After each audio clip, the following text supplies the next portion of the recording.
আসসালামু আলাইকুম ভাইয়া। ঘটনাটি আমার বন্ধু আখলাকের সাথে ঘটে। আমি ওর ভাষাতেই পুরো ঘটনাটি লিখলাম। আমি আখলাক, ক্লাস 9-এ পড়াশোনা করি। উঠতি বয়স, দুরন্তপনা তো হতেই হবে।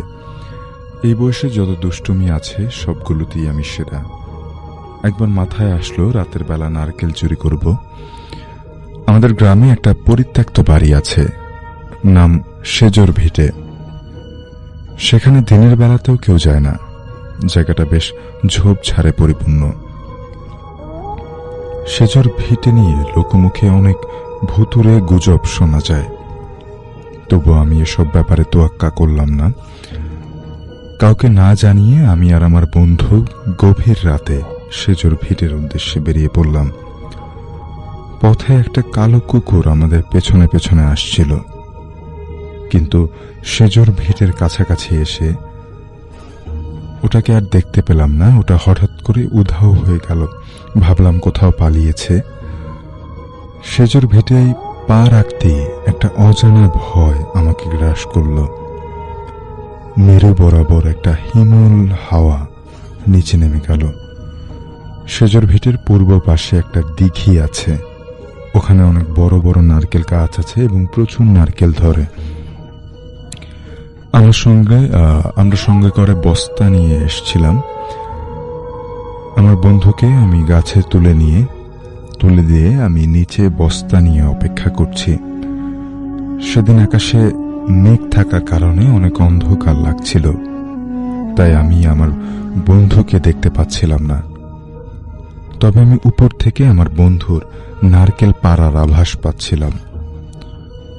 হঠাৎ আমার চোখ গেল দিঘির পুরনো শান বাঁধানো ঘাটের দিকে। অনেকগুলো বাচ্চাকে সেখানে সাদা কাপড় পরিয়ে শুইয়ে রাখা হয়েছে। মনে হচ্ছে অনেকগুলো মরা শিশু সেখানে শুয়ে আছে।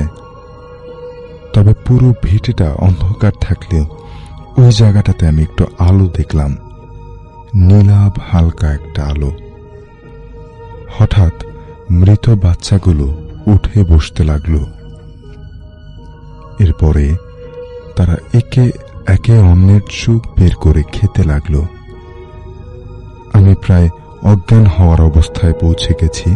তবে আমার বন্ধু নারকেল পাড়তে থাকায় তাকে কিছু বললাম না।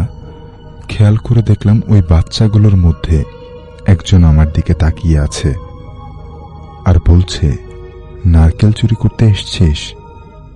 কিন্তু সেই বাচ্চাটি আর কেউ না, বরং আমার সামনে আমার গাছের উপরে ওঠা আমার বন্ধু। তার কোটর থেকে কেউ একজন চোখ বের করে ফেলেছে। রক্ত গড়িয়ে পড়ছে চোখ শূন্য কোটর থেকে।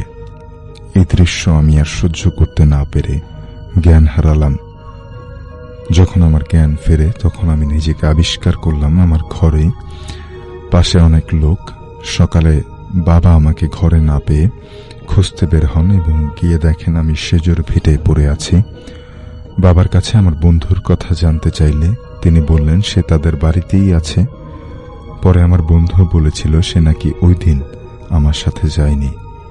এই ঘটনার পর 15 দিন আমার জ্বর ছিল এবং এখন পর্যন্ত আমি ওই দৃশ্য আমার মস্তিষ্ক থেকে মুছে ফেলতে পারিনি।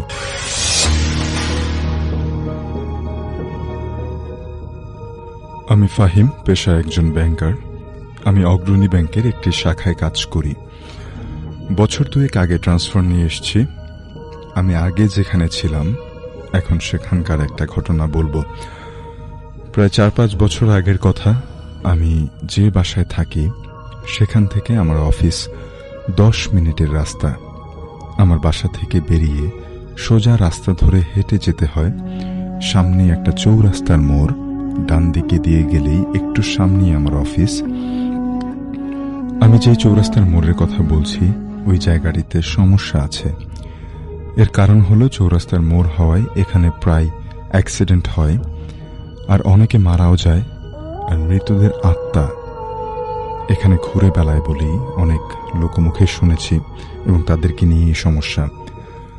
তাই সন্ধ্যার পর সচরাচর কেউ এই চৌরাস্তা দিয়ে তেমন একটা যাতায়াত করে না। আমার অফিসও 5টার পর ছুটি হয়ে যায়, তাই এই রাস্তা দিয়ে আসতে তেমন কোনো একটা অসুবিধা হয় না। অন্য একটি ঘটনা শুনতে পারেন। এই রাস্তায় ঘটেছে এমন অনেক ভৌতিক কাহিনী শুনেছি, তার মধ্যে উল্লেখযোগ্য একটা ঘটনা গত সপ্তাহে ঘটেছে। গত সপ্তাহে এখানে একটা ট্রাক অ্যাক্সিডেন্ট হয়। ট্রাকের হেল্পার মারা যায়, কিন্তু ভাগ্যক্রমে ড্রাইভার বেঁচে যায়। তার মুখ থেকে পরের দিন শোনা যায় তার অ্যাক্সিডেন্ট করার আসল কারণ হলো একটা বাচ্চা। সে রাত প্রায় 9টার দিকে ট্রাক নিয়ে যাচ্ছে, চৌরাস্তার কাছে এসে দেখে একটা বাচ্চা রাস্তার মাঝে দাঁড়িয়ে আছে, তার চোখ দিয়ে আগুন জ্বলছে।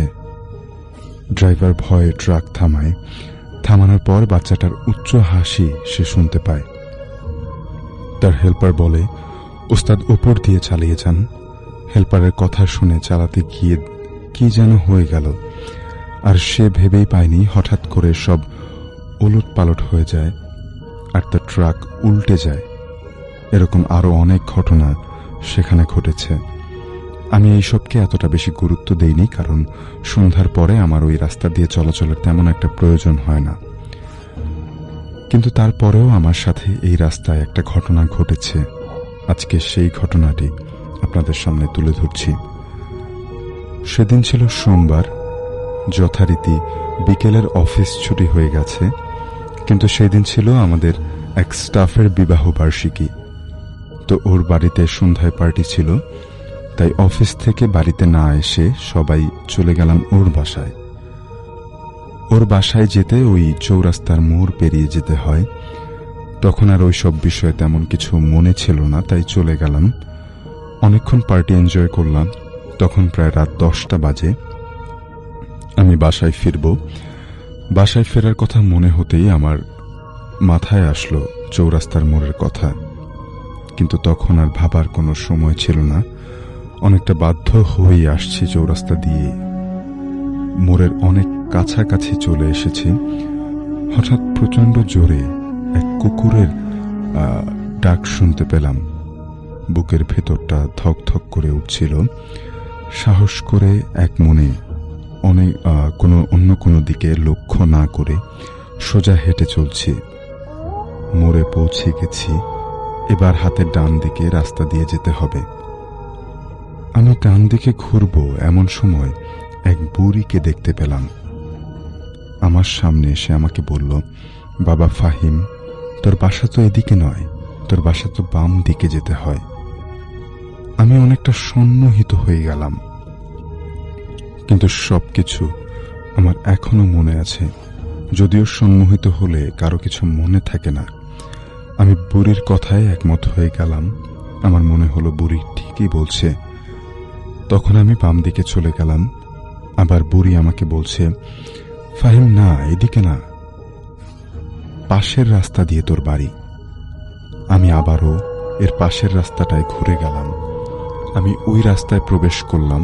ওই বুড়ি বলল, হ্যাঁ ঠিক আছে, এবার এই রাস্তা দিয়ে সোজা হেঁটে চলে যা। আমি বুড়ির কথা মতো সোজা হাঁটতে লাগলাম। বুড়িও আমার পিছনে পিছনে আসতে লাগলো। এই অবস্থাতে আমার ভয় পাওয়ার কথা ছিল, কিন্তু আমি একদম স্বাভাবিক ভঙ্গিতে চলতে লাগলাম, যেন আমি কোনো একটা রোবট আর আমাকে ওই বুড়ি নিয়ন্ত্রণ করছে। এই রাস্তা দিয়ে কিছুক্ষণ যাওয়ার পরে সামনে একটা ব্রিজ আসলো। বুড়ি আমাকে বলল, ফাহিম, ওই ব্রিজের রেলিংয়ে ওঠ। আমি বাধ্য ছেলের মতো ব্রিজের রেলিংয়ে উঠে গেলাম। এবার বুড়ি আমাকে বলল, এবার নিচে লাফ দে। আমি এবার দোটানায় পড়ে গেলাম। আমার মন একদিকে বলছে, ফাহিম না, লাফ দিস না, তাহলে তুই শেষ। আবার আরেক দিকে মন বলছে, ফাহিম দেরি করিস না, তাড়াতাড়ি লাফ দে। দেখ বুড়িমা তোর জন্য নিচে অপেক্ষা করছে। তুই লাফ দিলে তোর কোনো ক্ষতি হবে না, তোকে সে ধরে ফেলবে। আমি দেখলাম সত্যি বুড়ি ব্রিজের নিচে পানির মধ্যে দাঁড়িয়ে অপেক্ষা করছে, কিন্তু আমি পানিটা ঠিকঠাক দেখতে পাচ্ছিলাম না। শুধু মনে হচ্ছিল আমি লাফ দিলে বুড়ি আমাকে ধরে ফেলল। আমি নিজে নিজে বললাম, হ্যাঁ ঠিকই তো আছে, নিচে বুড়ি দাঁড়িয়ে আছে, লাফ দিলে কিছুই হবে না। আমি সোজা নিচে লাফ দিলাম। লাফ দেওয়ার পরে আমার জ্ঞান ফিরে এলো। আমি দেখলাম নিচে বুড়ি উচ্চ স্বরে হাঁটছে, তার চোখ দুটি টকবক করছে। আমি ধপাস করে পানিতে পড়লাম, বুড়ি আমাকে চেপে ধরল। আমি আমার প্রাণপণে বাঁচার চেষ্টা করতে লাগলাম। বুড়ি আমাকে চেপে পানির নিচে ধরে রাখল। আমি কোনো মতে মাথা পানির উপরে তুললাম, আর তখন আজানের ধ্বনি শুনতে পেলাম। বুড়ি আমাকে ছেড়ে দিয়ে চিৎকার করে চলে গেল। আমি প্রাণপণে চিৎকার করে সাহায্য চাইতে লাগলাম। দেখলাম আমার দিকে একটা নৌকা এগিয়ে আসলো। ফজরের সময় এক জেলে মাছ ধরার জন্য বের হয়েছিল, সে আমাকে দেখতে পেয়ে উদ্ধার করার জন্য এগিয়ে আসলো। আমি নৌকায় উঠলাম। যদিও আমার কাছে লেগেছিল পুরো ঘটনাটি মাত্র কয়েক মিনিটে ঘটে গেছে, কিন্তু আমি সারা রাত শহরে হেঁটেছি আর শেষ রাতে ব্রিজে এসেছি। আমার ভাগ্য ভালো তখন আজান দিয়েছিল, তা না হলে আজকে হয়তো আমি আপনাদের মাঝে থাকতাম না। এই ঘটনার পরে আমি প্রচণ্ড ভয় পেয়ে যাই এবং অসুস্থ হয়ে পড়ি। আমি ওই এলাকা থেকে এই ঘটনার কিছুদিন পরেই ট্রান্সফার নিয়ে চলে আসি। এ ছিল আমার চৌরাস্তার মোড়ের ভয়ঙ্কর অভিজ্ঞতা।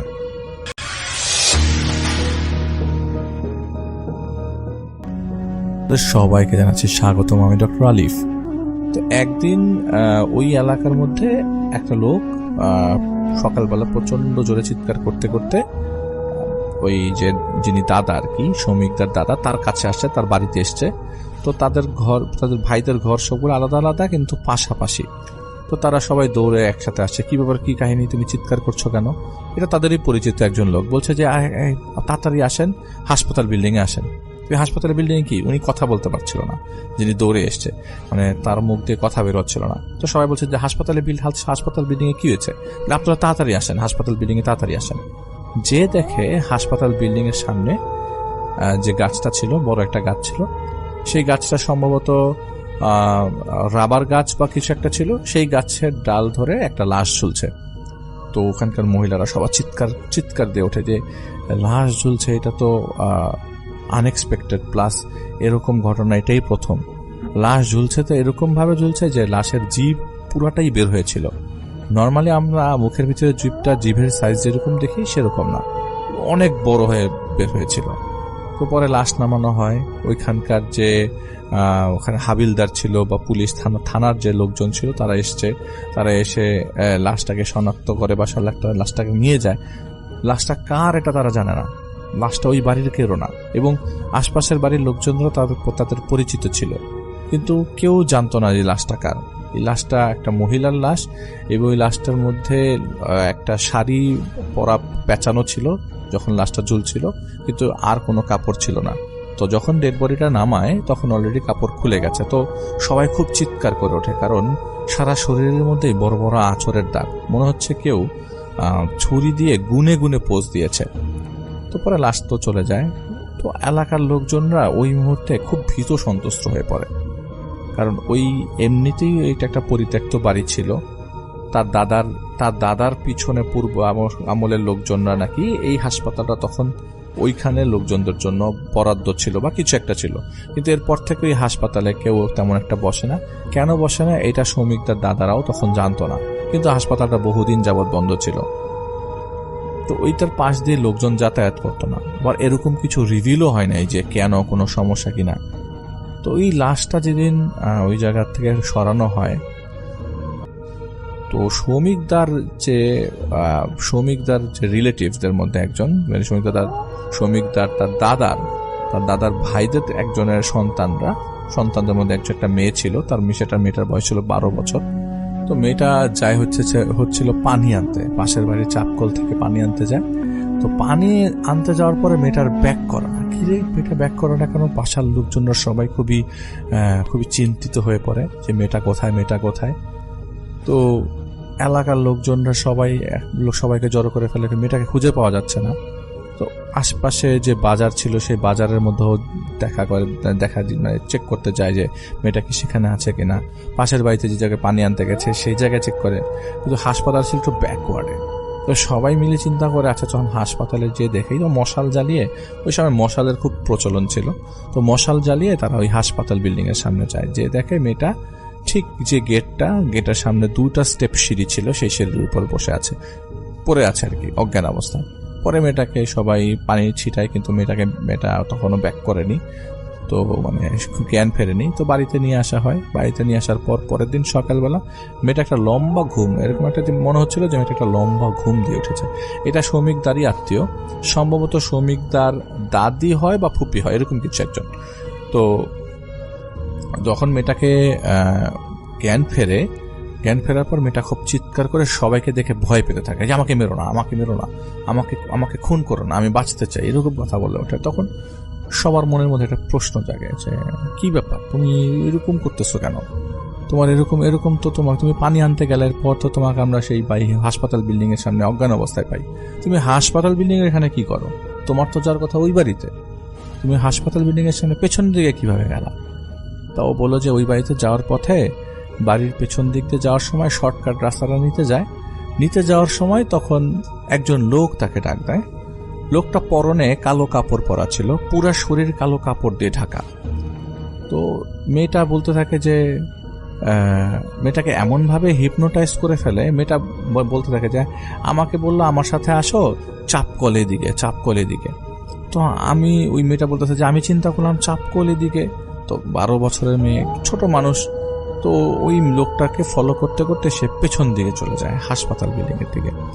তো সেই হাসপাতাল বিল্ডিং এর কাছে যাওয়ার পরে মেয়েটা যখন দেখে যে ওই লোকটা তখন ওই হাসপাতাল বিল্ডিং এর সামনে দাঁড়িয়ে আছে এবং মেয়েটাকে বলছে তুমি এখানে দাঁড়াও, চাপকল পেছনেই। তো মেয়েটা বলে যে এটা তো হাসপাতাল বিল্ডিং, এখানে তো কোনো চাপকল নাই। তো মেয়েটা তখন ভয় পেতে থাকে, কারণ লোকটা ওই হাসপাতাল বিল্ডিং এর পেছনে যাওয়ার পরে লোকটা আর আসছিল না। তো মেয়েটা তখন আস্তে করে বাড়ির দিকে আস্তে আস্তে পেছনের দিকে এগিয়ে, মানে পেছনের দিকে যাচ্ছে যে আমি বাড়ির দিকে ব্যাক করি। বাড়ির দিকে ব্যাক করার সময় মেয়েটা ধাক্কা খায় পেছনে একটা মানুষের সাথে। যে লোকটা বাড়িটার পিছনে চলে গেল, সেই লোকটা তার পেছনে। এটা দেখে মেয়েটা একটা চিৎকার দিয়ে হাসপাতাল বিল্ডিং এর সামনে এসে দেখে যে গেটটা খোলা, হাসপাতাল বিল্ডিং এর তালাটা খোলা। সে হাসপাতাল বিল্ডিং এর ভেতরে ঢুকে যায় তালাটা লাগিয়ে। ভেতরে ঢুকে যাওয়ার পরে মেয়েটা বলছিল যে আমি ভেতরে ঢুকে যাই। ভেতরে ঢোকার পরে দেখি আমি ওইখানে একটা মানুষটার শরীরে আগুন জ্বলছে। মানুষটা তখন বাইরে, বিল্ডিং এর বাইরে, মানে হাসপাতাল বাড়ির ঘরটা, এটা একটা একতলা বাড়ি আর কি। একতলা বাড়ির উপরে টিন শেড, চারিপাশে পাকা করা ছিল ওই মুহূর্তে, ওই সময়। তো পাকা করা বলতে ইট মিক্সড, ইট দিয়ে বানানো আর কি, ব্রিকের। তো মেয়েটা বলছিল যে আমি যখন জানালা দিয়ে মুখ দেখি যে বাইরে কেউ আছে কিনা, আমি দেখলাম যে লোকটা আমাকে এখানে নিয়ে আসলো সেই লোকটার শরীরে আগুন জ্বলছে এবং দাও দাও করে আগুন জ্বলছে এবং সেখান থেকে গন্ধ বেরোচ্ছে। আর চিতা দিলে শরীর থেকে যেরকম চটচট করে শব্দ হয়, সেই শরীর থেকে মনে হয় কিছু চটচট করে ছিটছে। মেয়েটা ওইটা দেখে অজ্ঞান হয়ে যায়, কিন্তু মেয়েটা অজ্ঞান হয়েছে হাসপাতাল বিল্ডিং এর ভেতরে।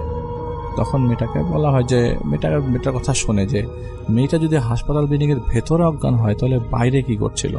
হাসপাতাল বিল্ডিং তো তালা দেওয়া ছিল, ওই মুহূর্তে তো ওই জং ধরা তালাই পড়েছিল। তো পুরাতন আমলের তালা, তো বড় সড়ো তালা, পুরা জং ধরা। সেই তালাটাকে দেখার পরে সবাই বলে যে তো তালা দেওয়া, এটা তো কেউ খোলেনি। তখন মেয়েটাকে আসলে ওই পুরোহিত নিয়ে আসে, মন্দিরের পুরোহিত নিয়ে আসে। এখানে 2টা মন্দির ছিল, বেশ নাম করা মন্দির ছিল। সেই মন্দিরের পুরোহিত নিয়ে আসার পরে ওরা ওনাদের রিচুয়াল ফলো করে মেয়েটাকে নর্মাল করার চেষ্টা করে। আসলে মেয়েটা নর্মাল হচ্ছিল না, মেয়েটা একটা ট্রমার মধ্যে পড়ে গেছিল, মেয়েটা একটা চিন্তার মধ্যে পড়ে গেছিল, মেয়েটা বাড়ির থেকে বের হচ্ছিল না। এবং এই মেয়েটার ঘটনা শুনে আশপাশের লোকজনরা তাদের নিজেদের বাচ্চাদেরকে সবাই সাবধানে রাখতে শুরু করে। তো পরের দিন ওই মেয়েটার ঘটনা ঘটার কয়েকদিন পর হঠাৎ সকালবেলা তিনি এরকম দাঁত পরিষ্কার করছিলেন। তো এলাকার লোকজনরা প্রায় 7-8 জন মিলে তাদের বাড়িতে আসেন, যেহেতু তিনি প্রধান এবং সেখানকার মুরব্বীদের মধ্যে একজন ছিলেন সৌমিকদার দাদা। তো এলাকার লোকজনরা সবাই জড়সড় হয়ে যায়, প্রায় 15-20 জন। ঘটনা কি, তোমরা সবাই এখানে আসছো কেন? তো বলে যে আপনি আগে বসেন, মশাই আপনি আগে বসেন চেয়ার নিয়ে, আমরা আপনাকে বলছি। তখন একটা ছেলেকে তখন বলে, তুই দাঁড়া, বল কি ঘটনা ঘটেছে। তো সেই লোকটা ওইখানকার ওই গ্রামেরই বলছে যে আমি কালকে বাজার থেকে আসছিলাম, বাজার থেকে আসতে আসতে অন্ধকারের মধ্যে আমি কখন যে আসলে হাসপাতাল বিল্ডিংয়ের রাস্তাটা নিয়ে নিয়েছি এটা আমি বুঝতে পারিনি। তো হাসপাতাল বিল্ডিংয়ের পাশে যখন চলে আসছিলাম আসলে তখন আমার অতটা ভয় করে নাই, কিন্তু কাছাকাছি চলে যাওয়ার পর আমার কাছে মনে হচ্ছিল ওই হাসপাতাল বিল্ডিংয়ের পাশে যে গাছটা আছে এই গাছের উপর থেকে আমাকে কেউ কিছু ঢিল দিল। ঢিলটা আমার শরীরে পড়ে নাই, কিন্তু ঢিলটা আমার সামনে এসে পড়েছে। তো তিনি বলছে যে আমি তখন চারিপাশে তাকাই, উপরের দিকে তাকাই, দেখি উপরের দিকে কেউ নাই। তো আমার হাতের মধ্যে একটা কুপি ছিল, কিন্তু কুপিটা ওই মুহূর্তে আমি জ্বালাচ্ছিলাম না, কারণ আমি ওইটাও একদম রাতের বেলা ছিল, আসলে কুপিটা আমার দরকার ছিল না, কারণ আমি চিনি রাস্তাটা, বুঝে গেছিলাম যে হাসপাতাল বিল্ডিংয়ের সামনে। তো গাছের উপর থেকে হয়তো আমি তখন ধরে নিয়েছিলাম যে গাছের উপর থেকে হয়তো কেউ কিছু ঢিল মারলো নাকি।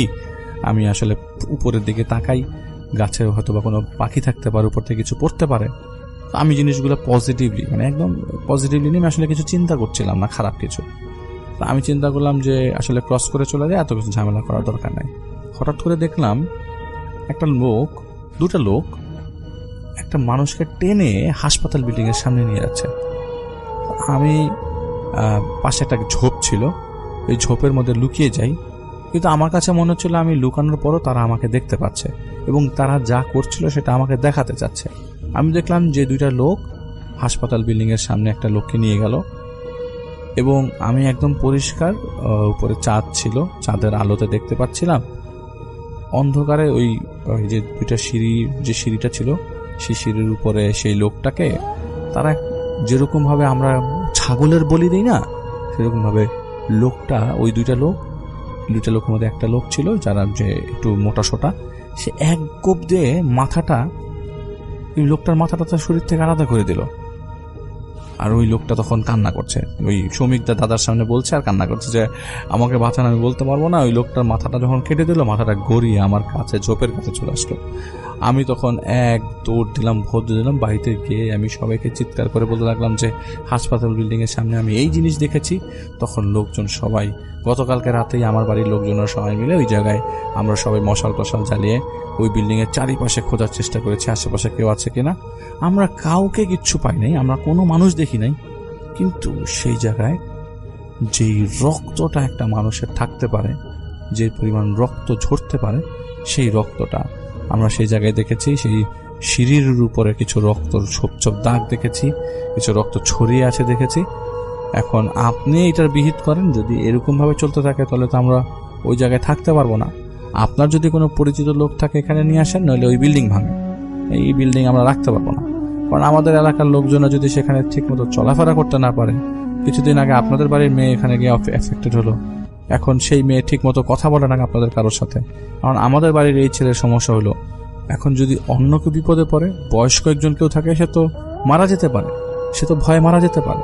তা আমরা সব মিলে আপনি ডিসিশন নেন, এটা তো সরকারি জায়গার মধ্যে করা, এখন এটা যেভাবে হোক আমরা ভেঙে ফেলবো। তো গ্রামের কিছু মানুষ এটার পক্ষে ছিল, কিছু মানুষ এটার পক্ষে ছিল না। আর শ্রমিকদের দাদা বলেছে যে আমরা আর কিছুদিন দেখি, আমরা এক মন্দিরের পুরোহিতকে সে জায়গায় পাঠাই, যে পাঠানোর পর দেখি কি অবস্থা হয়।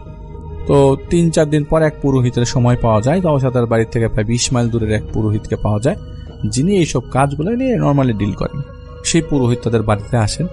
বাড়িতে আসার পর সেই মন্দিরের সামনে তিনি অনেকক্ষণ ছিলেন। প্রায় অনেকক্ষণ থাকার পর তিনি বললেন যে আসলে এইখানে কি আছে, এখানে হয়তো কিছু শয়তান থাকতে পারে, আপনারা একটা কাজ করেন, আমি এই জিনিসটা দিয়ে দিচ্ছি, এই সুতাটা এই গাছের মধ্যে বাঁধেন, এবং সেই গাছের মধ্যে চারিপাশে তিনি পানি পরে কি জানি ছিটালেন, কিছু ফুল ছিটালেন, আর একটা একটা সুতা একটা পাক দিয়ে বেঁধে আবারও নিজেদের একটা পাক দিয়ে বেঁধে দিলেন। বললেন যে এরপরে যদি কোনো কিছু হয় আমাকে জানাবেন। এর ঠিক 1.5 মাস পর, 1.5 মাসের মধ্যে সবাই আর তেমন একটা কোনো ধরনের তেমন একটা নিউজ পায় নাই, বা কোনো একটা সমস্যা হচ্ছে বা কিছু এরকম কিছু শোনে নেই। 1.5 মাস পর জানতে পারে যে পুরোহিত তাদের কাছে বাসায় এসেছিল, সেই পুরোহিতটা মৃত্যুবরণ করেছে, মারা গেছে। সেই পুরোহিতটা এমনিতেই বয়স্ক ছিল, 65-70 বছর বয়সের ছিল, কিন্তু সেই পুরোহিতটা বাসায় তাকে মৃত অবস্থায় পাওয়া যায়। সাধারণ মৃত্যু হিসাবে সবাই জানে, যেহেতু এলাকার মানুষ এবং সবাই যখন খবর পায়, তো 20 মাইল দূর, খুব বেশি দূরে না, সবাই খবর পেয়ে যায়, কারণ তিনি তো আসলে আপডেট জানতে চেয়েছিলেন কোনো সমস্যা হচ্ছিল কিনা। কিন্তু এর 1.5 মাসের মধ্যে কোনো সমস্যা নেই, কিন্তু পুরোহিত মারা যায়। তো তারা এর মধ্যে আর কোনো ইনসিডেন্ট ঘটে না। ইনসিডেন্ট না ঘটানোর কারণে তারা আসলে মনে করে যে হয়তো পুরোহিতের জিনিসটা কাজে লেগে গেছে, এখন সেখানে আর কোনো সমস্যা নাই। তারপরে লোকজনরা ওই জায়গায়, যেহেতু একটু ভয়ঙ্কর জায়গা, ভয়ের জায়গা, লোকজনরা একটু বেছে চলতো ওই জায়গায়, যে সচরাচর জায়গা দিয়ে চলাফেরা করতো না। সৌমিকদার দাদা তিনি গভীর রাতের দিকে, ওই সময় বৃষ্টি, প্রচন্ড বৃষ্টি, বর্ষাকালে আশেপাশে বেশ পানি টানি জমেছিল। তো বর্ষাকালের সময় তিনি ওই জায়গাটা দিয়ে মুভ করছিলেন কিন্তু পানির মধ্যে দিয়ে, অনেক বৃষ্টি হয়েছে, তো তখন গোড়ালির সমান পানি ছিল। তিনি পানি ক্রস করে হাসপাতালের সামনে দিয়ে, পেছন দিয়ে হাসপাতালের সামনে দিয়ে হেঁটে তার বাড়ির দিকে যাচ্ছিলেন। আসলে তিনি গিয়েছিলেন অন্য দূরে, গঞ্জে গিয়েছিলেন, সেখান থেকে আসবার পথে সেই পথটা পড়ে। তো যেহেতু বৃষ্টি হয়েছে, একদম কুচকুচে অন্ধকার ছিল, তো টর্চ ওনার হাতে ছিল না। ওনার হাতে যেটা ছিল হচ্ছে, ওনার হাতে একটা হুক্কা ছিল, এবং ওই হুক্কাটা উনি খেতে খেতে মুভ করতে করতে আসছিলেন আর কি। তো হুক্কাটার মাঝখান দিয়ে বন্ধ হয়ে গেছিল, তো পাশের এক গ্রাম থেকে হুক্কা জ্বালিয়ে তিনি এই বাসায় চলে আসছেন। তো তাদের বাড়ির কাছাকাছি চলে আসার পরে তিনি ওই হাসপাতালের সামনে দিয়ে যাওয়ার সময় তার কাছে মনে হলো যে তিনি যেই জায়গাটায় দাঁড়ালেন, মানে তিনি যে জায়গাতে হেঁটে গেলেন, তো পানি হেঁটে যাওয়ার সময় পানির যে শব্দটা হয়, সেটা তার থেকে 2-3 ফিট দূরেও একই শব্দটা পেলেন। আপনি জানেন যে আপনি একা, ওই জায়গাটায় কেউ নাই। আপনি যদি এখানে পানি হাঁটানোর সময় আপনার মনে হয় যে আরেকজন পানি পাড়িয়ে হাঁটছে, তো আপনি নিশ্চয়ই বুঝে যাবেন যে পাশে কেউ আছে। তো সৌমিকদার দাদা ওখানে দাঁড়িয়ে যায়, একদম স্থির দাঁড়িয়ে যায় যে শব্দটা কোন দিকে আসছে জানার জন্য। তিনি দেখলেন, যখন তিনি ওই জায়গায় দাঁড়ালেন তখন পাশে কিছু ছিল না। আশপাশ তাকানোর সময় যখন হাসপাতাল বরাবর তার চোখ পড়ে, তখন তার মনে হলো তার থেকে 5-7 ফিট দূরে একটা মানুষ পড়ে আছে। মানুষটা পানির মধ্যে পড়ে আছে, পানির মধ্যে কেমন একটা ভেসে ভেসে অবস্থা, অর্ধেক শরীরটা পানির নিচে, অর্ধেক শরীরটা পানির উপরে, মানে কান পর্যন্ত পানির নিচে, বাকি শরীরটা ওই যতটুকু পানি আর কি, বোঝা যাচ্ছিল যে ওইখানে একটা মানুষ পড়ে আছে। তো তিনি যেটা চিন্তা করেছেন, হয়তো এই জায়গায় এসে ভয় পেয়ে পড়ে গেছে বা কিছু একটা হবে, তিনি দৌড়ে যান, ঘাবড়ে যে দৌড়ে বলে কি। তো উনি কাছে যাওয়ার পরে দেখেন যে ওই যে দেহটা পড়েছিল, সেই দেহটার মধ্যে মানুষের মুখের স্ট্রাকচারের কোনো কিছুই তিনি ওই জায়গায় পাননি, কারণ তিনি তো আসলে আইডেন্টিফাই করতে চাচ্ছিলেন এটা কোন বাড়ির ছেলে। তো ছেলে ভাব, একটা ছেলে মনে হচ্ছিল, ওটা ছেলের বডি পড়ে আছে। তো উনি যখন বডিটা ধরতে যান, যে দেখেন যে মুখের মধ্যে কোনো নাক, চোখ, কান অথবা ঠোঁট কিছুই না, এটা একটা প্লেন, মনে হচ্ছে পুতুলের মতো, কিন্তু সারা শরীরে যে নর্মাল স্ট্রাকচার সেটা দেখা যাচ্ছিল। তো তিনি ওই জায়গায় ওইটাকে ফেলে একটা দৌড় দিয়ে বাড়ির কাছে চলে আসে। বাড়ির কাছে চলে আসার পরে বলে যে আমি আবারও আজকে হাসপাতাল বাড়ির সামনে দিয়ে আসলাম, মাঝখান দিয়ে তো আসলাম, কোনো সমস্যা হলো না, কিন্তু আজকে আমি আসার পথে এরকম একটা মানুষ দেখলাম, তোমরা সবাই আমার সাথে চলো। তো তারা আবারও এরকম মশাল জ্বালিয়ে বাড়ির লোকজন, মহিলারা সহ সেই জায়গাটায়, সেই রাতের বেলা, গভীর রাতে সেই হাসপাতাল বিল্ডিং এর সামনে আসে। এই বিল্ডিং এর সামনে চলে আসে তারা। আসার পর দেখে যে পণ্ডিত এসেছিলেন, সেই পণ্ডিত যে গাছের মধ্যে যে দুটা কাপড়, মানে দুটা সুতা বেঁধে গেছিলেন, সেটা নাই ওই জায়গাটা। যে জায়গাটা সুতা বেঁধেছিলেন ওই জায়গায় হাতের রক্তের ছোপ দাগ, হাত দিয়ে রক্তটা মোছা হয়েছে বা কিছু একটা, ওই জায়গায় রক্তের ছোপ দাগ। গাছের উপর থেকে মনে হচ্ছিল যে কেউ শব্দ করে গাছের উপর দিয়ে কেউ ঝুলছে বা কিছু একটা। ওই মুহূর্তে সবাই মনে হচ্ছিল যে গাছের মধ্যে বানর আছে, বা এরকম বানর এক পাশ থেকে আরেক পাশে যাচ্ছে। তো সবাই উপরের দিকে আগুন ছুঁড়ে মারতে চায় বা মশাল জ্বালিয়ে ধরে, অনেক চিৎকার চেঁচামেচি এলাকার লোকজনদের মধ্যে। কিন্তু আসলে ওই জায়গাতে তারা কিছুই মুহূর্তে সবাই মিলে যাওয়ার পর দেখে না। এরপর থেকে ওই জায়গাতে ওখানে সবাইকে বলে দেওয়া হয়, বাড়ির সবাইকে বলে দেওয়া হয় যে হাসপাতাল বিল্ডিং এ যেন না যাওয়া হয়। উপস্থিত সবাই ওই দিনের পর থেকে প্রায় অলমোস্ট প্রতিদিন হাসপাতালের ভেতর থেকে ওই জায়গার থেকে সাউন্ড শুনতো, কোনো মহিলা কান্না করছে, মহিলার ওখান থেকে হয়তো বা কোনো মহিলাকে পেটাচ্ছে কেউ, কোনো পুরুষ চিৎকার করছে। সেই চিৎকারের শব্দ মনে হচ্ছিল যে চিড়িয়াখানার খাঁচার মধ্যে যদি কাউকে কোনো জীবজন্তুকে বেঁধে আটকে রাখা হয়, সেই চিৎকারটা, এটা কোনো বাঘেরও চিৎকার না, মানুষেরও চিৎকার না, কুকুরের চিৎকার না। এই চিৎকারগুলো খুব অস্বাভাবিক সাউন্ডে তারা সবাই পেতে শুরু করলো। সেই বাড়ির লোকজনরা, স্পেসিফিক সেই বাড়ির লোকজনরা, আশপাশের বাড়ির লোকজনরা সবাই জানতো, কিন্তু তারা এই জায়গা দিয়ে মুভ করতো না বিধায় তাদের আসলে এই বাড়ির লোকজনদের উপর তেমন একটা খেয়াল ছিল না। কিন্তু এই বাড়ির লোকজন স্পেসিফিক্যালি ওই হাসপাতাল এলাকার বাড়ি, যেটা শ্রমিকদার দাদার বাড়ির লোকজনরা, তাদের ঘর বাড়ি যারা ওই হাসপাতাল থেকে কাছাকাছি কিছু ছিল, তারা সবাই মনে হতো যে ওই হাসপাতালের ভেতর থেকে সাউন্ড আসছে, এরকম কোনো মহিলা কান্না করছে, কোনো মহিলাকে মনে হয় কেউ পেটাচ্ছে, এরকম চিৎকার শব্দ পাওয়া যেত ওই জায়গা থেকে। এর মধ্যে তারা খোঁজা শুরু করে দেয়, কাকে খুঁজবে। অনেক দূর থেকে একজন হুজুর নিয়ে আসা হয়, মুসলিম হুজুরকে নিয়ে যাওয়া হয়, এবং তাকে বলা হয় যে আমরা তো এই জায়গাতে অনেকদিন যাবৎ থাকি, প্রায় 30-35 বছর, তো এই জায়গাতে একটা হাসপাতাল, পরিত্যক্ত হাসপাতাল আছে, আগে সেখানে হাসপাতাল ছিল এবং ডাক্তার এসে বসতো, কিন্তু এরপর থেকে আর কেউ বসতো না বিধায় আস্তে আস্তে সেই জায়গাটা এরকম পরিত্যক্ত জরাশীর্ণ হয়ে যাচ্ছে।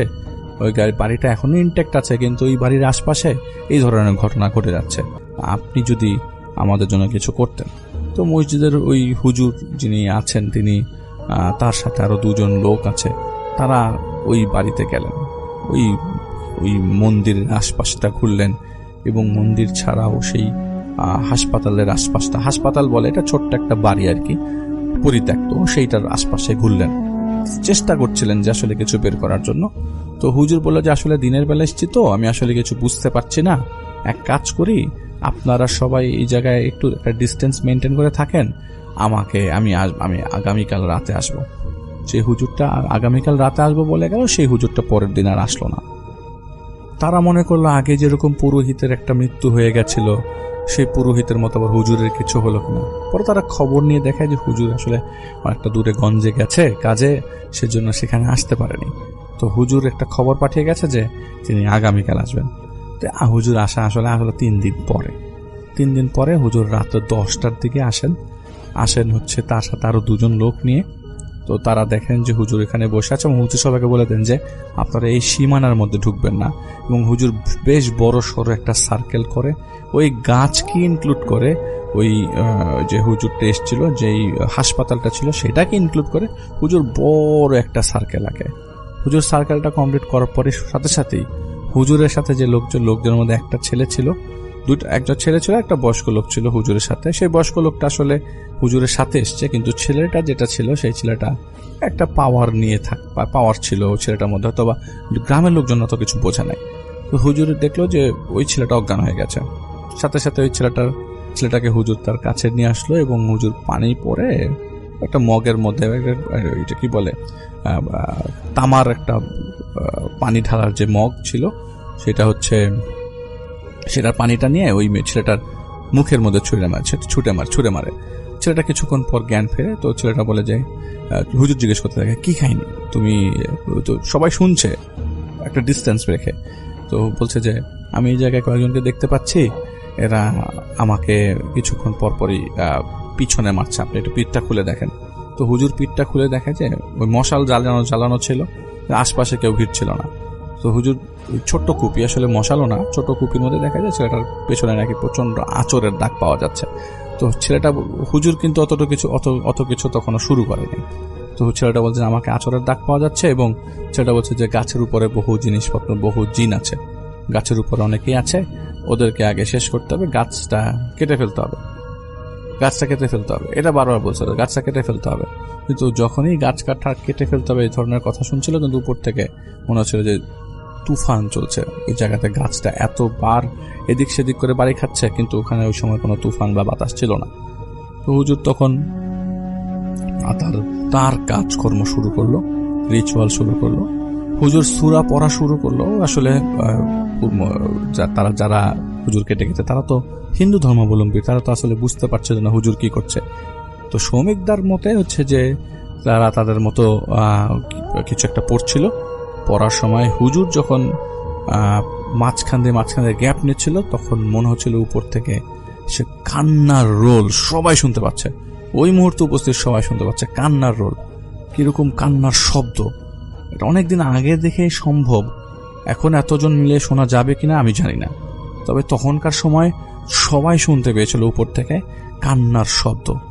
মনে হচ্ছে কোনো বিড়ালকে যদি কেউ পেটাতে থাকে সেই ধরনের শব্দ, অথবা কোনো কুকুরকে কেউ যদি জোরে ঢিল মারে যেরকম শব্দ আসে সেরকম শব্দ উপর থেকে আসছে।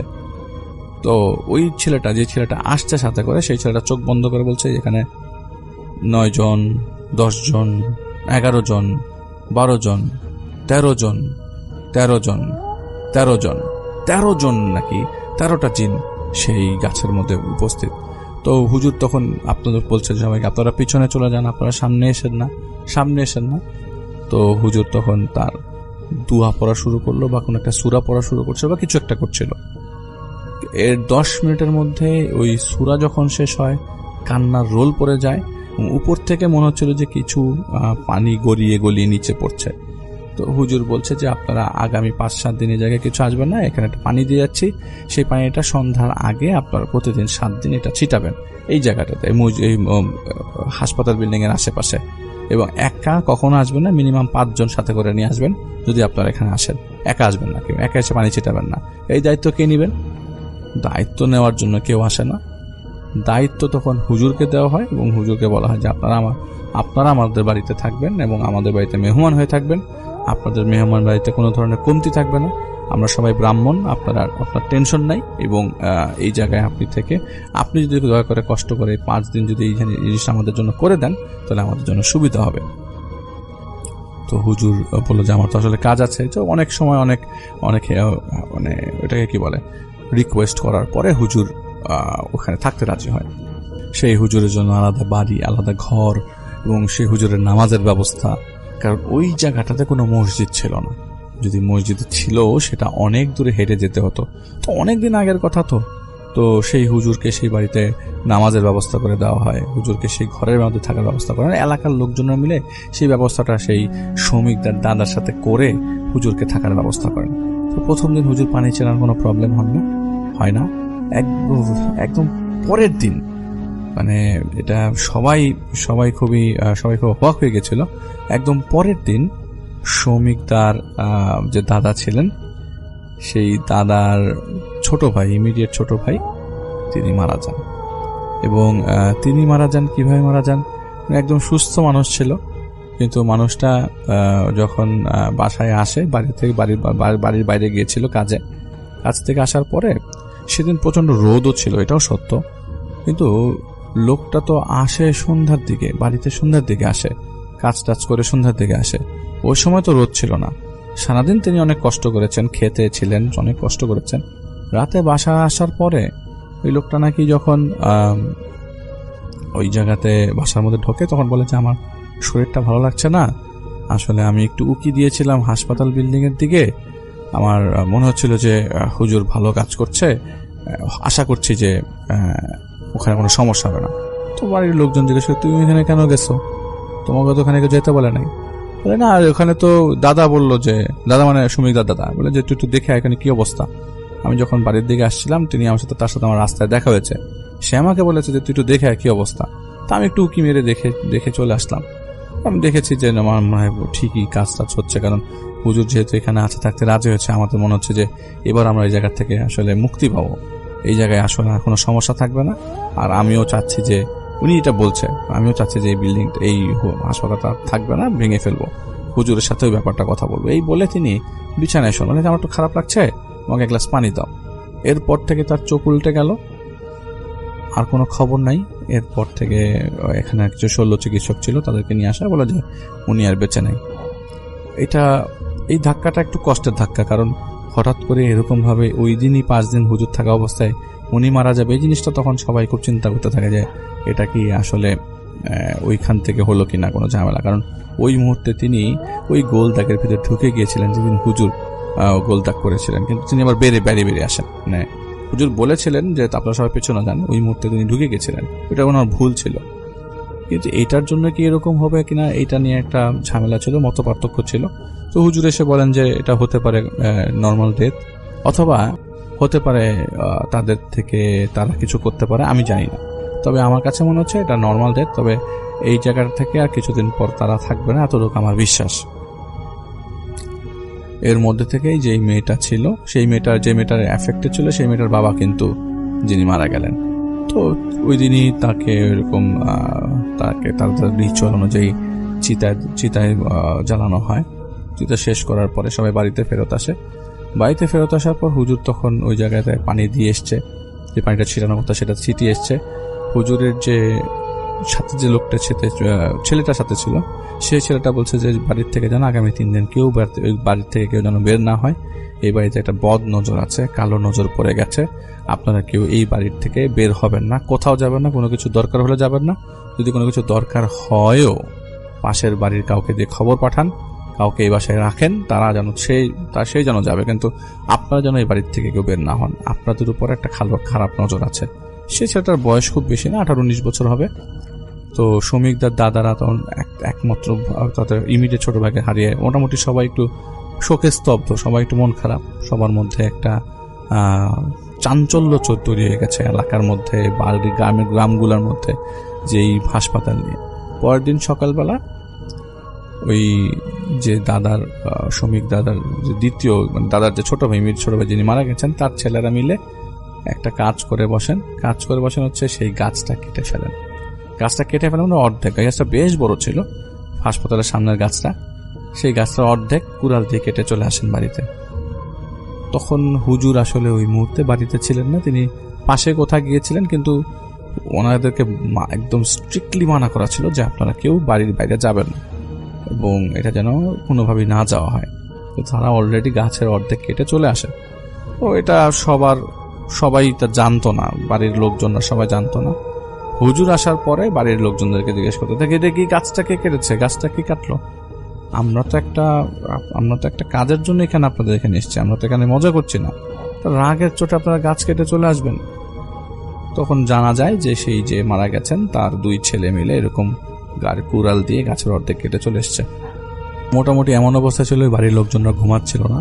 তো ওখানে মোটামুটি গোল মিটিং বসছে যে এইটা কেন করা হলো, এটা প্রশ্ন জিজ্ঞেস করছিল। তো সবাই তো ওই পরিবারটা তো সবাই শোকে স্তব্ধ। তারা মনে করছিল যে হয়তো ওই হাসপাতাল বিল্ডিং এর সামনে গাছ থেকে হয়েছে। তারা হুজুরকেও বেশ বকাঝকা করে। হুজুর বলে যে আমরা তো আপনাদেরকে মানা করেছি বাড়ির বাইরে যেতে, আমি 5 দিন পর তেমনি চলে যেতাম। আসলে 5 দিন পর আমার একটা সওদা হতো ওদের সাথে, সেই সওদাটা আমি আলাদা করে করতাম, আর দিদি এখানে আছে এখানেই সওদাটা করে যেতাম। সওদাটা হতো একটা খাসি টাসি বা একটা মহিষ দিয়ে অথবা সওদাটা হয়ে যেত। এখন আপনারা কি করলেন, আমাকে একটা বিপদে ফেললেন। তো তিনি পরের দিন সকালবেলা হাসপাতালের ওই জায়গাটা দেখতে যায়, যে দেখে যে গাছটা ছিল সেই গাছটার চারিপাশে মনে হচ্ছে অনেকগুলো মানুষের পাড়া। তো তিনি ধরে নিয়েছিলেন যে 2 ছেলে আসছিল, তারা যখন কেটে গেছে গাছটা অর্ধেক কাটার কথা, তো সেটা তো হুজুর গতকালকে দেখে গেল। আজকে দেখে গাছটার যতটুকু কাটা ছিল তো অনেকটু রিকভার করে গেছে। হুজুরের তখন সারা শরীর কাটা দিয়ে উঠলো যে এখন তো এটা আর সম্ভব না। আর ওরা তো ভেতরে ঢুকেছে, ওরা তো ওই সেই সার্কেলটা আঁকা ছিল, যে সার্কেলটা করেছিল, অনেক বড় সার্কেল করেছিল, সেই সার্কেলটার বাউন্ডারি হুজুর আর দেখতে পাচ্ছে না। হুজুর মনে করতে থাকে যে না, এইটা একটা বিশাল বড় একটা কেলেঙ্কারি হবে, এখন এটাকে সেভ করা যাবে কিভাবে। হুজুর সেই ছেলেটাকে আবারও ওই হাসপাতাল বিল্ডিং এর সামনে মাদুর বিছিয়ে আসন করে বসায়। হুজুর অনেক চেষ্টা করার পরে সেই ছেলেটার মধ্যে হয়তো কিছু নিয়ে আসতে পেরেছে। সেই ছেলেটা একটা উল্টা জবানে কথা বলছিল, যেই জবানে কথা বলছিল সেই জবানটা এলাকার লোকজনরা বুঝতে পারছিল না, এবং ওই মুহূর্তে সবাই ছিল না। ওই শ্রমিকদার দাদা ছিল, তার ছোট ভাইরা ছিল যারা জীবিত ছিল, এবং ওইখানে উপস্থিত আরো কয়েকটা বাড়ির লোকজন ছিল আর কি। কিন্তু ওই মুহূর্তে সবাই ওইখানে উপস্থিত ছিল না, ভিড় ছিল না। এবং সেই ছেলেটা বলছিল যে যারা এই গাছের মধ্যে আছে তারা এই বাড়ি ছেড়ে কোথাও চলে যেতে চায় না এবং তারা এখানে থাকবে। অতএব কেউ যদি এখানে কোনো ধরনের প্রবলেম করে বা এটা কেটে ফেলে বা বাড়ি ভেঙে ফেলে, তার কপালে শনি আছে। এই জিনিসটা বললো। একটা পর্যায়ে হুজুর অনেকক্ষণ চেষ্টা করলো, প্রায় 3-3.5 ঘন্টা চেষ্টা করা হলো। সেই হাসপাতাল বিল্ডিং এর সামনেই মাদুর বিছিয়ে ছেলেটার মুখ দিয়ে ফেনা বের হয়ে যাচ্ছিল, যে ছেলেটা ওকে হুজুর যেটা সাহায্য নিচ্ছিল, সেই ছেলেটার শরীরের মধ্যে হঠাৎ করে খিঁচুনি উঠে যায়। ছেলেটার কথা বলতে পারছিল না। তো খিঁচুনিটা যখন নর্মাল হয় ছেলেটাকে মধ্যে মানে আসলে ওই মুহূর্তে এমন অবস্থা ছিল যে না পেরেই ছেলেটার উপরে একটা জোর জবরদস্তি চালানো হয়, যেটা সবাই দূর থেকে দেখতে পাচ্ছিল। তো পরে ছেলেটা বলে যে তিনটা মহিষে তারা চলে যেতে পারে। তো তিনটা মহিষে তারা যখন চলে যাবে তারা বলেছে যে এটা কেটে ফেলতে হবে, নিলে আমরা আবার এখানে আসবো। তো তিনটা মহিষ এলাকার লোকজনের মিলে সবাই রাজি হয় এবং ওই গাছের নিচে তিনটা মহিষকে বেঁধে রাখা হবে এবং তিনটা মহিষের যে উচ্ছিষ্ট থাকবে সেটাও যেন কেউ এসে না ধরে, সেই উচ্ছিষ্টটাও পরে তারা নিয়ে যাবে আর কি। তো গ্রামের লোকজনরা সবাই মিলে ওই সময় আসলে সবাই দিতে রাজিও হয় নাই, আসে এমন অবস্থা ছিল যে সবাই রাজিও হয় নাই, সব প্রেশার এসে পড়ে শ্রমিকদার দাদার উপরে নাকি। তো এলাকার লোকজনরা সবাই মিলে একটা পর্যায়ে তিনটা মহিষ তারা কেনে এবং আশপাশের গ্রামের লোকজনও তাদেরকে বেশ সহযোগিতা করে।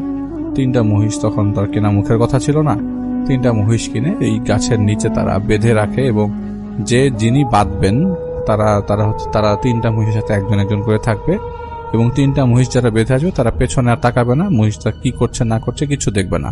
বাঁধতে হবে রাত্রে 11টার দিকে এবং ওই মুহূর্তে কোনো কুপি আগুন কিচ্ছুর সাথে আনা যাবে না, অন্ধকারের মধ্যে গাছের মধ্যে বাঁধতে হবে।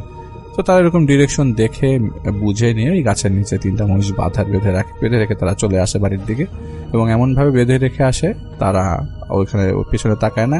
এর মধ্যে দুইজন বান্দা যারা ছিল তারা গাছ কাটতে চেয়েছিল, তারা দুই মহিষের সাথে ছিল। তো যাই হোক তারা চলে আসে। পরের দিন সকালবেলা তারা যে দেখে শুধুমাত্র মহিষের মাথা পড়ে আছে, মাথার চামড়া এবং শিং পড়ে আছে, পেঁচানো শিং, বড় পেঁচানো শিং পড়ে আছে, কিন্তু মহিষের কিচ্ছু আশেপাশে নাই। তারা ওই মাথাটাও সেখানে ধরে না হুজুরের কথা মতো। হুজুর সেখানে 5 দিনের জায়গায় 9 দিন থাকে এবং সেই জায়গাটা সলিউশনটা বের করে দিয়ে হুজুর সেই বাড়ি ত্যাগ করে এবং হুজুর যখন যায় তখন হুজুরের সামনেই সেই গাছটা কেটে ফেলা হয়। আসলে এই গাছটাকে কাটতে যাচ্ছিল না, সেই গাছটা বেশ বড় গাছ ছিল এবং গাছটা তারা কেটে ফেলে, রুট সহ কেটে ফেলে, কারণ কোনো কিছু রাখা যাবে না এরকম কথা ছিল। তারা একদম গোড়া সহ শেকড় সহ উঠিয়ে ফেলে। পরে সেখান থেকে হুজুর চলে যায়। হুজুর বলে যে এই বাড়িটা ভেঙেন না, এই বাড়িটা থাকুক এর মতো, এটা একটা সময় নিজেই ভেঙে পড়ে বসবে, আপনাদের কাউকে ভাঙতে হবে না, এই জায়গা দিয়ে আর কোনো চলাফেরার কোনো সমস্যা নাই, আশা করছি এই জায়গায় তারা আর ফেরত আসবে না। তারপরও নাকি মসজিদে ওই হুজুরটা যখন চলে যায় ওই জায়গাতে নাকি ওই পরিত্যক্ত হাসপাতাল থেকে অনেকেই শব্দ পাওয়া যেত, কিন্তু কারো কোনো ক্ষতি বা কোনো বিপদ এসছে এরকম কিছু আর পরে নোট করা যায়নি বা কিছু জানা যায়নি আর কি। এটা শ্রমিকদার দাদার কাছ থেকে তার শ্রমিকদার বাবা জেনেছে। তখন শ্রমিকদার বাবা তখন ছোট ছিল, আসলে খুব ছোট ছিল, খুব ছোট ছিল না, তার বয়স তখন 16-17 বছর ছিল। তখন শ্রমিকদার দাদা তখন ওই এলাকার খুব বেশ পাওয়ারফুল লোকজনদের মধ্যে একজন ছিলেন। তো শ্রমিকদার বাবা দাদা মিলে মোটামুটি যে ঘটনাটা শ্রমিকদাকে বলেছেন সেটা আমাদেরকে শ্রমিকদা শেয়ার করেছেন, এই জন্য তাকে অনেক ধন্যবাদ।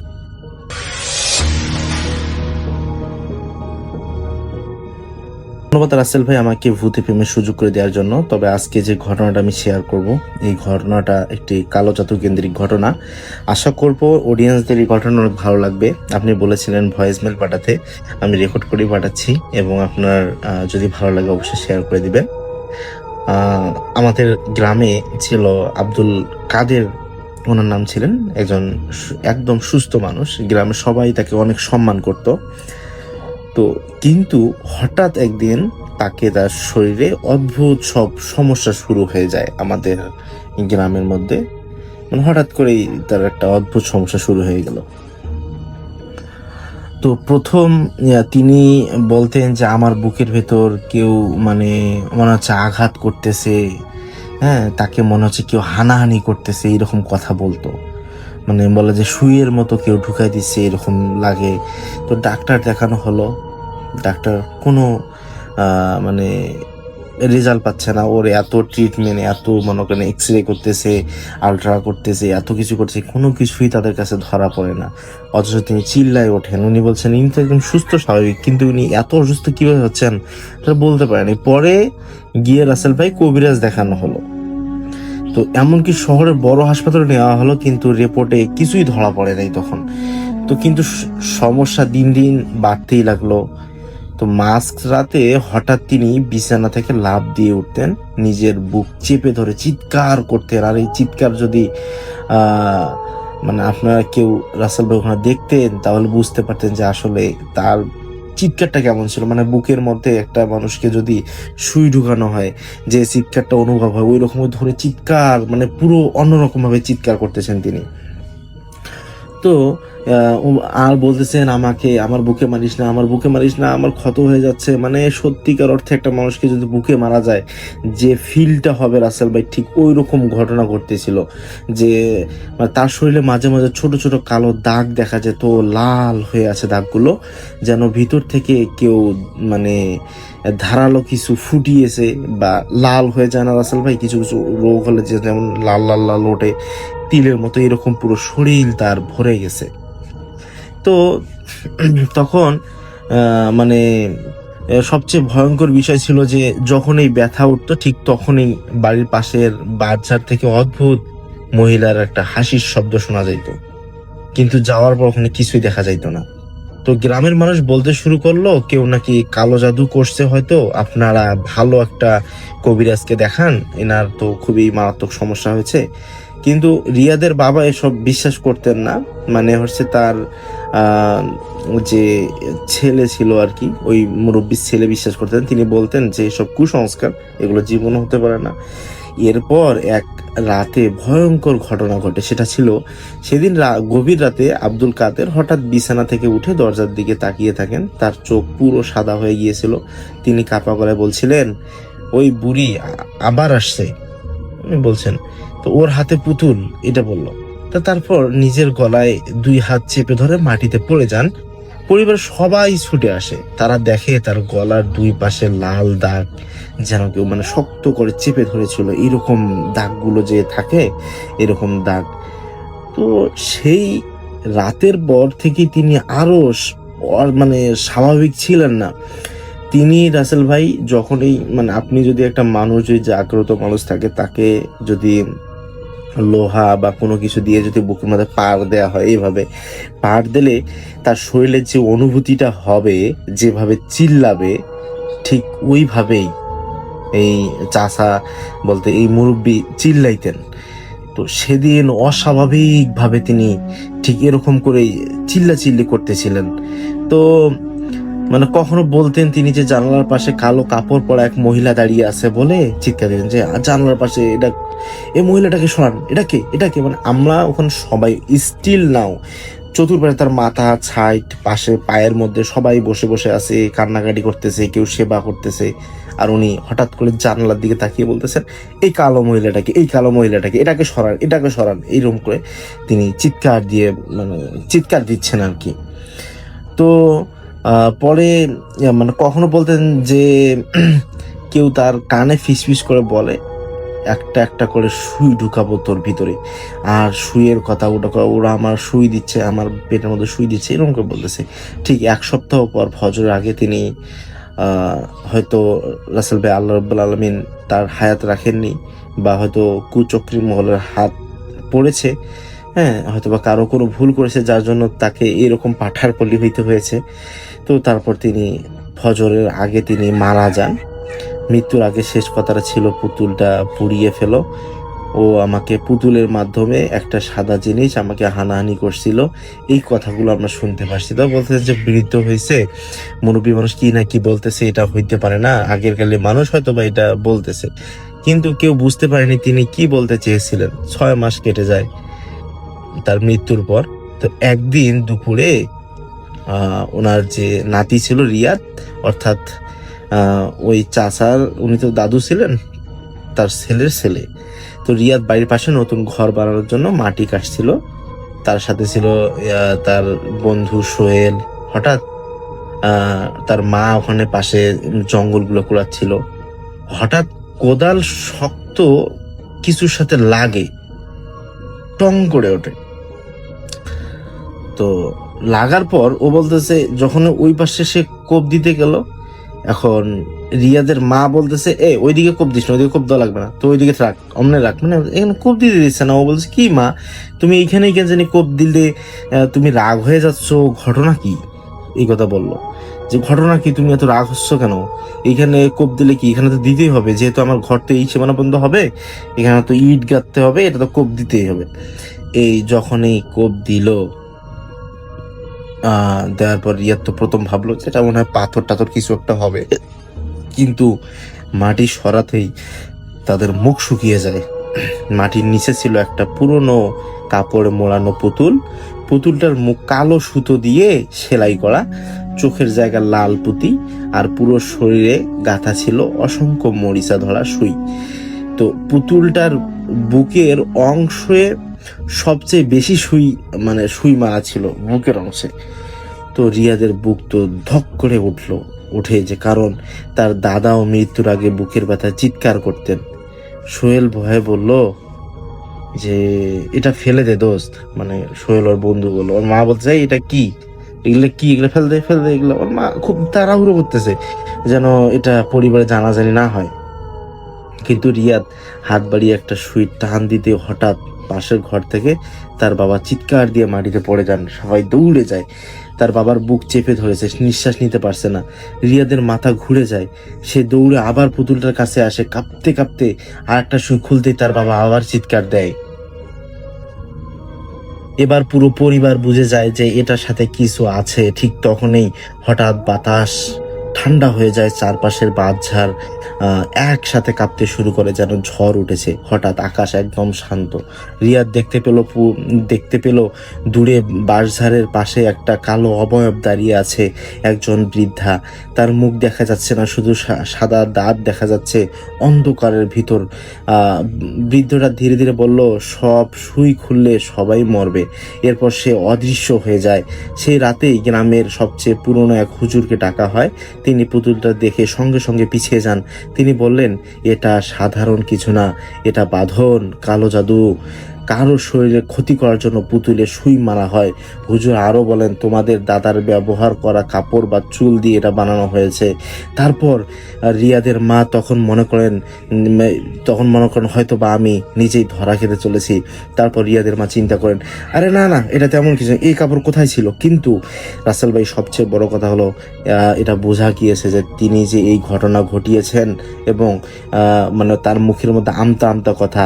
তারপর ওই জাদুকর বা উনি যে ইমাম সাহেব ছিলেন, তিনি বসলেন এটা বের করার জন্য, কে এই ঘটনা ঘটিয়েছেন।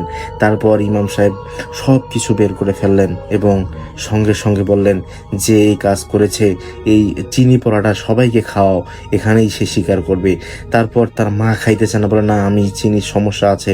তারপর তার দিকে সন্দেহের তীর চলে যায়, এবং চলে যাওয়ার পর যখন একটু চিনি খেয়ে ফেলে, তিনি সেখানে আত্মারায় চিৎকার পড়ে যে হ্যাঁ, এই কাজ আমি করেছি। কেননা তিনি আমাকে প্রচণ্ড জ্বালাতেন। তোমার বাবা আমাকে সবসময় এটা আনো ওটা আনো বলতেন, এটা সহ্য করতে না পারে আমি এই ঘটনা ঘটিয়েছি। তারপর সেই পরিবারে একটা অশুভ কান্নার ছাপ চলে আসে, আর রিয়াদের বাবা কান্না শুরু করতে থাকেন যে কেন তুমি এরকম ঘটনা ঘটিয়েছ। তারপর এই ঘটনার পর তিনি সবার কাছে ক্ষমা চায়। তারপর যেহেতু মারাই গিয়েছে, আর কি করা যাবে, তাকে ক্ষমা করে দেয় এবং তাদের সংসার এভাবে চলছে। এই ঘটনা আমাকে শেয়ার করেছেন রাসেল ভাই। এটা ছিল ঘটনা। আশা করবো ভালো লাগলে শেয়ার করবেন। আল্লাহ হাফেজ।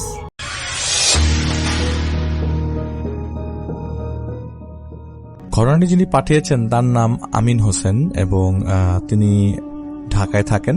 তিনি আমাদেরকে ঘটনাটি পাঠিয়েছেন গত মাসে। আসলে ঘটনাটি তিনি আমাকে পাঠিয়েছিলেন, কিন্তু আমি আসলে সময়ের অভাবে সেই ঘটনাটি আপনাদের জন্য নিয়ে আসতে পারিনি। এটি ওনাদের গ্রামের একটি ঘটনা। তখন ওনারা ঢাকায় থাকতেন এবং প্রায় প্রতি 6 মাস অন্তর অন্তর গ্রামে যেতেন। গ্রামে তাদের গ্রামের একটা ফার্ম হাউস আছে। তো সেই ফার্ম হাউসে কিছু গরু ছিল, তাদের কিছু ছাগল ছিল। তো সেটা তখন ছোট্ট পরিসরে ছিল, এখন সেটা বেশ বড় সড়ো পরিসরে এখন। তো প্রায় সময় গ্রামে যাওয়া হতো তার বাবার সাথে। তো এটা অনেকদিন আগের কথা। তখন তার বয়স খুব বেশি হলে 12-13 বছর। এখন তার বয়স হচ্ছে 31 বছর। তখন 12-13 বছর ছিল। তো গ্রামের বাড়িতে তো রেগুলারলি যাওয়া হতো। তো গ্রামের সব মানুষজনরা তাদের ফার্মে আসতো, কারণ তারা ওখানকার নাম করা মানুষজনদের মধ্যে একজন। তো গ্রামের মানুষজন তার সাথে দেখা করতে আসতো। যখন তারা গ্রামে যেত, সন্ধ্যার দিকে আশপাশের সব মানুষজনের ভিড় হয়ে যেত। আর যখনই তার বাবা আমিন সাহেবের বাবা যখন গ্রামে যেত, তখন গ্রামের যে মুরব্বীরা আসতো। তার দাদি যেত ঢাকা থেকে, তার দাদি থাকতো তাদের বিল্ডিং এ। তো দাদি তাদের সাথেও গ্রামে যেত আর কি। তো গ্রামে ওই মহিলারাও তাদের বাড়িতে আসতো রেগুলারলি, তাদের সাথে দেখা করতে। তো এরকম এক গ্রামের এক দাদি ওই আমিন সাহেবকে বলছিল যে তোমরা তো এইখানে আছো, এইখানে বহুদিন আগের থেকে বেশ ভয় কাজ করতো আমাদের। আমরা গ্রামের বাড়িতে যখন, এখানে তো আগে পানি জমতো, তো বর্ষাকালে বেশ ভয় ছিল ওই জায়গাটাতে। তখন আমিন সাহেব বলল যে কি ভয়, ছোটবেলার ঘটনা তো, কি ভয়। তো ওই দাদি বলছিল যে তাহলে তোমার দাদার একটা ঘটনা আমি তোমাকে শোনাই। এই জায়গায় তোমাদের বাড়ির থেকে 8 মাইল দূরে আমাদের জমি ছিল। সেই জমির মধ্যে তো প্রতিদিনই দেখা যেত যে বর্ষাকালে তো জমি থাকতো পানির নিচে, তখন এখানে পানি জমতো। এখন যেমন পানি জমে না, তখন তো এরকম ছিল না, তখন এখানে পানি জমতো। তো পানি জমলে কি হতো, সেই পানির নিচে ক্ষেত আমাদের ক্ষেতের উপরে পানি থাকতো। তো তোমার নানারা প্রায় সময় সেই ক্ষেতে রাতের বেলা মাছ ধরতে আসতো। আর বর্ষাকালে আমাদের মূল খাওয়া দাওয়াই ছিল মাছ নিয়ে, প্রতিদিনই মাছ রান্না হতো। এমনও দিন গেছে যে এলাকার সবাই মিলে মাছ ধরে পুরো একটা বিশাল বড় জটলা পাকিয়ে সেইখানে মাছ টাছ সবাই আলাদা করে ভাগ করে নিত এলাকার সবাই। তো মাছও ধরা হয়তো প্রচুর, সেই জন্যই তখন ওই সময় বাংলাদেশের মানুষদেরকে ভাতে মাছে বাঙালি বলা হতো, কারণ এত মাছ উঠত। নদীর সব মাছ চলে আসতো ক্ষেতের মাঝখানে, আর গ্রামের সব ছেলে পেলে সবাই মিলে একটা সময় হই হুল্লার লেগে যেত মাছ ধরার জন্য। কিন্তু মুরব্বীরা মাছগুলো ধরতে হচ্ছে রাতের বেলা, তারা মোস্টলি মাছ ধরতে যেত কয়েকজন মুরব্বী, ছোট বাচ্চা কাচ্চারা থাকতো ঘুমিয়ে, তো মুরব্বীরা মাছ ধরতে বেরোতো। তো তোমার দাদা যখন তার বন্ধু বান্ধব নিয়ে এরকম মাছ ধরতে বের হয়, তো তাদের এরকম নিজস্ব নৌকা ছিল। এই নৌকাগুলো অ্যাক্টিভেট হতো বর্ষাকালে। ওই নৌকাগুলো তারা সারা বছর নৌকাগুলো রাখতো ঘরের বাড়ির সাথে, এবং পরে নৌকাগুলো ঠিকঠাক করে বর্ষাকালে তারা নৌকাগুলো নিয়ে বের হতো। যে জায়গায় পানি একটু বেশি সেই জায়গায় যেত, এবং তারা জাল অথবা ওখানে বলে যে তিন কোনা যে পেলুন বা নেট আছে সেটা ছাড়াও তারা টোটা দিয়ে মাছ ধরতো। বড় মাছগুলো টোটা ছাড়া আসতো না, তো টোটা দিয়ে মাছ ধরতো, এবং সবাই বুঝতো যে এটা মাছ। তো ওই জায়গায় অনেক বেশি রুই মাছ পাওয়া যেত, নদীর রুই মাছ পাওয়া যেত, রুই মাছ আসতো, কই মাছ আসতো, তারপরে বেশ ভালো ভালো মাছ আসতো, বড় বড় মাছ আসতো, তারপরে বোয়াল মাছ আসতো, বোয়াল মাছ ধরা যেত। তো বললো যে একদিন তোমার দাদা, ওই সময় আকাশে গুড়ি গুড়ি বৃষ্টি, কিন্তু আকাশের অবস্থা এরকম ছিল যে বেশ বড় সড়ো ঝড় তুফান হবে এরকম অবস্থা। এমন সময় তোমার দাদা তার বন্ধু বান্ধবদেরকে নিয়ে সে মাছ ধরতে বের হয়। বন্ধু বান্ধব বলতে তার পাশাপাশি তার নিজের ভাইও ছিল। তো সবাই মিলে মাছ ধরতে বের হয়, 2-3টা নৌকা একসাথে নিয়ে বের হয়। তো আমাদের ওই জায়গায় একটা কবরস্থান ছিল, ওই কবরস্থানটা ছিল পানির নিচে। তো ওই কবরস্থানটা নিয়ে কেউ কখনো ভয় টয় পায়নি, বা কবরস্থান নিয়ে কোনো ধরনের সমস্যা ছিল না। সমস্যা হচ্ছিল যে তারা আসলে ক্রস করতে করতে অন্ধকারে তারা ওই দিন হারিকেন নিয়ে যায় নাই, আর হারিকেন নেওয়ার কোনো চান্স নাই, কারণ বৃষ্টি পড়ছিল প্রচুর। মানে গুড়ি গুড়ি বৃষ্টিরও একটা সময়, গুড়ি গুড়ি বৃষ্টিরও বেশ ভালো প্রেশার ছিল, তো এখানে আগুন নিলে আগুন নিভে যাবে। তারা তারা হুক্কা ধরাইতে পারছিল যে এত বৃষ্টি হচ্ছে। তো তোমার দাদারা কি করলো, যেই জায়গাটায় মাছ পাওয়া যাবে ওই মাছ ধরতে ধরতে তারা ওই কবরস্থানের কাছে চলে যায়। তো এর মধ্যে একটা নৌকা কবরস্থানের কাছে চলে যায়, বাকিগুলো কবরস্থান থেকে একটা ডিস্টেন্সে ছিল। যেই নৌকাটা কবরস্থানের কাছে চলে যায় সেই নৌকাটা থেকে হঠাৎ করে সবাই মিলে চিৎকার চেঁচামেচি শুনে। ওই নৌকাটার মধ্যে ছিল তোমার দাদার ভাই, তোমার দাদার ভাইয়ের কয়েকজন বন্ধু, তারা 3-4জন মিলে ওই নৌকায় ওঠে। ওই নৌকাটা ছিল সবচেয়ে ছোট নৌকা, আর এই পাশে তোমার দাদাদের নৌকাগুলো বড়, কারণ নৌকাতে তো মানুষ ছাড়াও মাছ ধরলে তো নৌকাতে উঠানো হবে। তো বড় বড় জালি টালি নিয়ে ওরা তো মাছ ধরতে গেছে। আর এমনও না যে প্রতিদিন যায়, তারা একটা ডেট ফিক্স করে নেয় যে আমরা এই দিন মাছ ধরতে যাব। তো 3টা নৌকা বা 4টা নৌকা, তারা একটু দূরে ছিল, একটা নৌকা চলে যায় কবরস্থানের মাঝে, কবরস্থানের কাছে, কবরস্থান ও পানির নিচে। তো কবরস্থান আইডেন্টিফাই করার জন্য তারা একটা গাছ দেখে বুঝে এটা একটা কবরস্থান।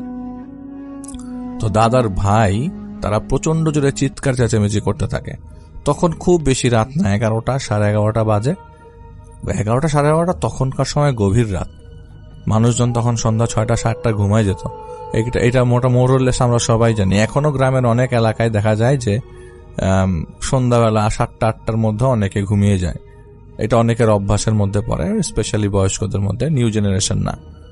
তো তোমার দাদারা তো এই সব চিৎকারটা শোনে, চিৎকারটা এমন ভাবে শোনে মানে কেউ কাউকে সাপে কামড় দিয়েছে এরকম অবস্থা।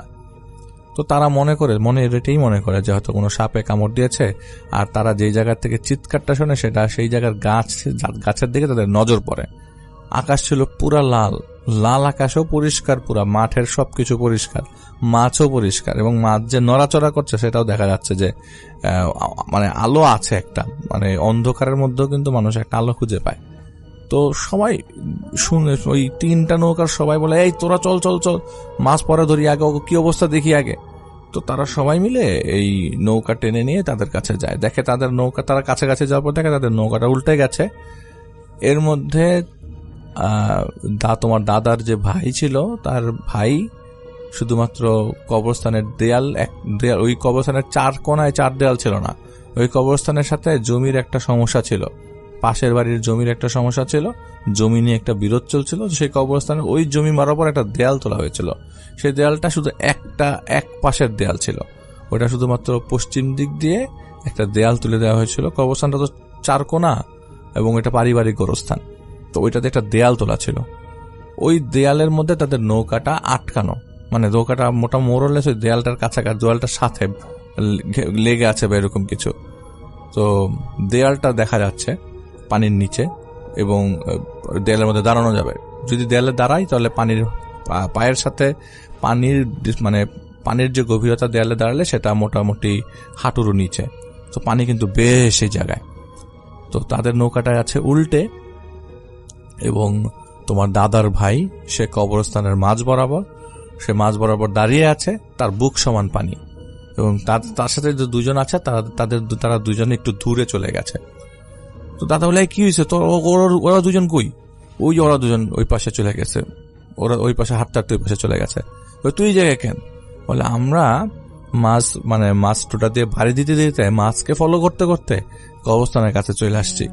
কবরস্থানের কাছে চলে আসার পর আমরা একটা মহিলাকে দেখি। মহিলাটা আমাদেরকে মহিলার কান্নার শব্দ শুনি। আমরা দেখলাম যে আমরা আপনাদের থেকে অনেক দূরে, আমরা আপনাদেরকে ডাকতেছি, আপনাদের নৌকা দেখতে পাচ্ছি, কিন্তু আপনারা আমাদের চিৎকার শুনতে পাচ্ছেন না। তো আমরা অনেক জোরে জোরে গলা ফাটিয়ে চিৎকার করছি, এদিকে আসেন, কিন্তু আপনাদের থেকে আমরা কোনো শব্দ পাচ্ছিলাম না। এখন আমরা কি করব? ওই মায়া কান্না আমাদেরকে এমন ভাবে ফাঁসায়, আমরা কবরস্থানের কাছাকাছি চলে আসি।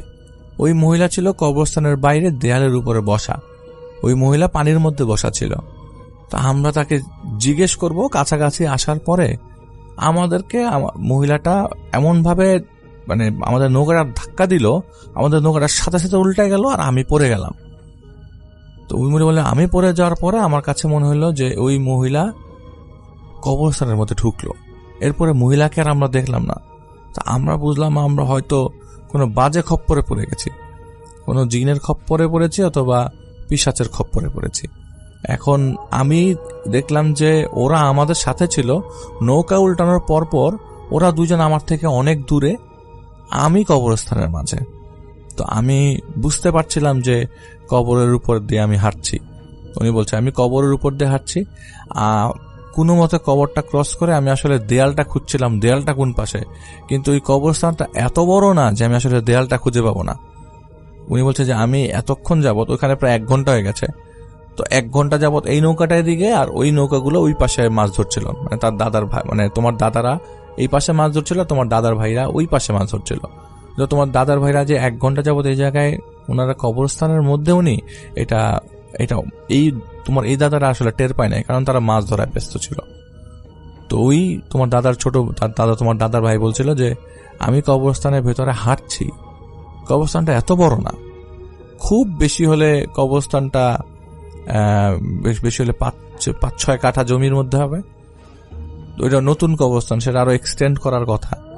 তো কবরস্থান বরাবর যদি আমরা উত্তর দিকে যাই তাহলে একটা মসজিদ আছে, মসজিদটা একটু উঁচু জায়গায়, মসজিদ পর্যন্ত পানি যায়নি, তবে একদমই কাছাকাছি, মসজিদের কাছাকাছি পানি। তো মসজিদ থেকে কবরস্থানে আসতে জমির ক্ষেতের আইল ধরে যদি আসে তাহলে ম্যাক্সিমাম 5 থেকে 7 মিনিট লাগে। তো এলাকা তো তাদের পরিচিত, এলাকা তো তাদের সবার, তোমার বাবার এই এলাকা যেমন পরিচিত, তোমার দাদাদের ভাইদেরও তো সেই এলাকা, তা আমাদের এলাকা পরিচিত। তো এই যে পানি, এই পানির মধ্যে তোমার দাদার ভাই এই পুরা কবরস্থানের মধ্যে হাঁটে সে। এখন কবরের নিচে, মাটির নিচে তো মানে পানির নিচে তো কবর, সে কবরের উপরে হাঁটে আর খুঁজে দেয়ালটা কোন পাশে। তিনি তো জানেন দেয়ালটা পশ্চিম দিকে, কিন্তু পশ্চিম দিকে হাঁটছে কিন্তু দেয়াল খুঁজে পাচ্ছে না। তিনি যতই পশ্চিম দিকে যাচ্ছে ততই তিনি নিজেকে কবরস্থানের মাঝে খুঁজে পাচ্ছে, কবরস্থান থেকে বের হতে পারছে না। বলে যে এই কবরস্থান তো আমাদের নিজস্ব পারিবারিক গোরস্থান, এই কবরস্থানে তো তাদের পূর্বপুরুষদেরও কবর আছে, আশপাশের এলাকার কবর আছে, কিন্তু কোনোভাবেই তিনি কবরস্থান থেকে বেরোতে পারছে না।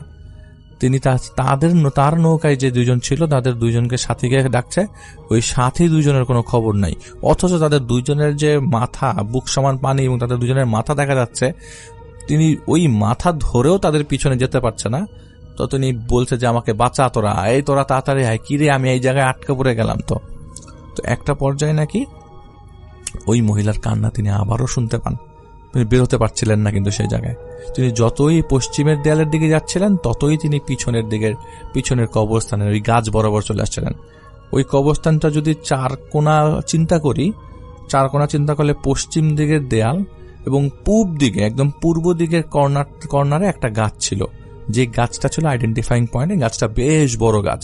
এছাড়া কবর দিলে কবরের উপর দিয়ে মোটামুটি তোমার দাদারা বা আশপাশের লোকজনরা এরকম নীল প্লাস্টিক দিয়ে দিত যাতে শিয়াল টিয়াল না আসে। তো এখন তো শিয়াল আসার প্রশ্নই আসে না। এবং ওইবার মাছ ধরার আগে খুব রিসেন্টলি তারা কবর দিয়েছিল, মানে বর্ষাকাল আসার আগে, পানি আসার আগে তারা ওখানে একটা কবর দিয়েছিল। ওখানে একটা মেয়ে মারা গিয়েছিল। সেই মেয়েটা আসলে কিভাবে মারা গিয়েছিল কেউ জানে না, তবে মেয়েটাকে বাসায় ফাঁস দেওয়া অবস্থায় পাওয়া যায়।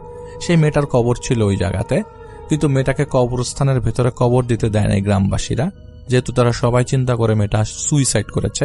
তো মেয়েটাকে আসলে কবরস্থানের পাশেই কবর দেওয়া হয়, কবরস্থানের ভেতরে না। তো উনি ওই সময় ওই মুহূর্তে আসলে এত ভয় পাচ্ছিলেন, ওই জিনিসগুলো চিন্তা করার মতো তার অবস্থা ছিল না, যে ওই জায়গায় একটা মেয়ে ফাঁস দেওয়া মেয়ের একটা কবর হয়েছে বা কবরের স্থানের পাশে একটা ফাঁস দেওয়ার মেয়ের কবর হয়েছিল। ওই জিনিসটা তার মাথায় আসেনি। তার মাথায় ছিল কিভাবে তিনি কবরস্থান থেকে বের হবেন, কিন্তু কবরস্থানের বাউন্ডারি তিনি ক্রস করতে পারছিলেন না। প্রায় 1 ঘন্টা যাবৎ কবরস্থানের ভিতরে তিনি এরকম ঘোরাফেরা করেন। এর মধ্যে যখন আধা ঘন্টা বা 35 মিনিট যখন তিনি খুঁজে পাচ্ছিলেন না, তখন তিনি দেখেন যে ওই তার বন্ধুদের বা তার সাথে যিনি ছিল তাদের মাথা দেখা যায়। ওই সময় তিনি একটা মেয়েলি কণ্ঠের কান্না আবারও শুনতে পান। এবার তিনি একা। ওই মেয়েলি কণ্ঠের কান্নাটা আসছে ঠিক গাছের নিচের থেকে। তো গাছ বরাবর পানি একটু কম, কোমর সমান, আর যদি গাছ ক্রস করে পশ্চিম দিকে আসে তাহলে পানি বুক সমান। তো তিনি আস্তে আস্তে দেখেন যে তার শরীর থেকে পানি কমছে। গাছ বরাবর আসার পর তিনি সামনের দিকে কাউকে কিছু দেখতে পাচ্ছিলেন না, তার চোখের দৃষ্টি ঝাপসা হয়ে আসছিল। তো গাছ বরাবর তিনি যখন আসেন, তার কাছে মনে হলো তার কোমর ধরে আছে কেউ, পানির নিচ থেকে তার কোমর কেউ ধরে আছে। তিনি আর এগোতে পারছেন না, পানির নিচে তিনি আস্তে আস্তে চলে যাচ্ছেন। তখন তার গোড়ালি আর মাটির নিচে তার যে ওই পায়ের যে গোড়ালিটা ঢুকে গেছে। তিনি চিৎকার করছিলেন। তিনি মনে করেছিলেন চোরাবালির মধ্যে পড়েছেন, অথবা কোন একটা খপ্পরে পড়েছেন যেটা তার শেষ দিন হিসাবে গণ্য করা হবে। চিন্তা করছেন এটা আমার শেষ দিন, আর বাঁচার কোনো উপায় নাই। কারণ দূরে সেই দুইজনের মাথা দেখা গেল। তিনি যতই চিৎকার করছেন ওই দুই মাথা তাকে শুনছে না। তো তোমার দাদাকেও তিনি অনেক জোরে জোরে চিৎকার করে ডাকছে। তোমার দাদাদের এই নৌকাও তখনও কিচ্ছু শোনেনি। তো যখন তার মনে হলো যে কেউ তাকে পানির নিচে টানছে, তখন তিনি আল্লাহকে ডাকা শুরু করলেন। কারণ এখন তার কোনো উপায় নাই।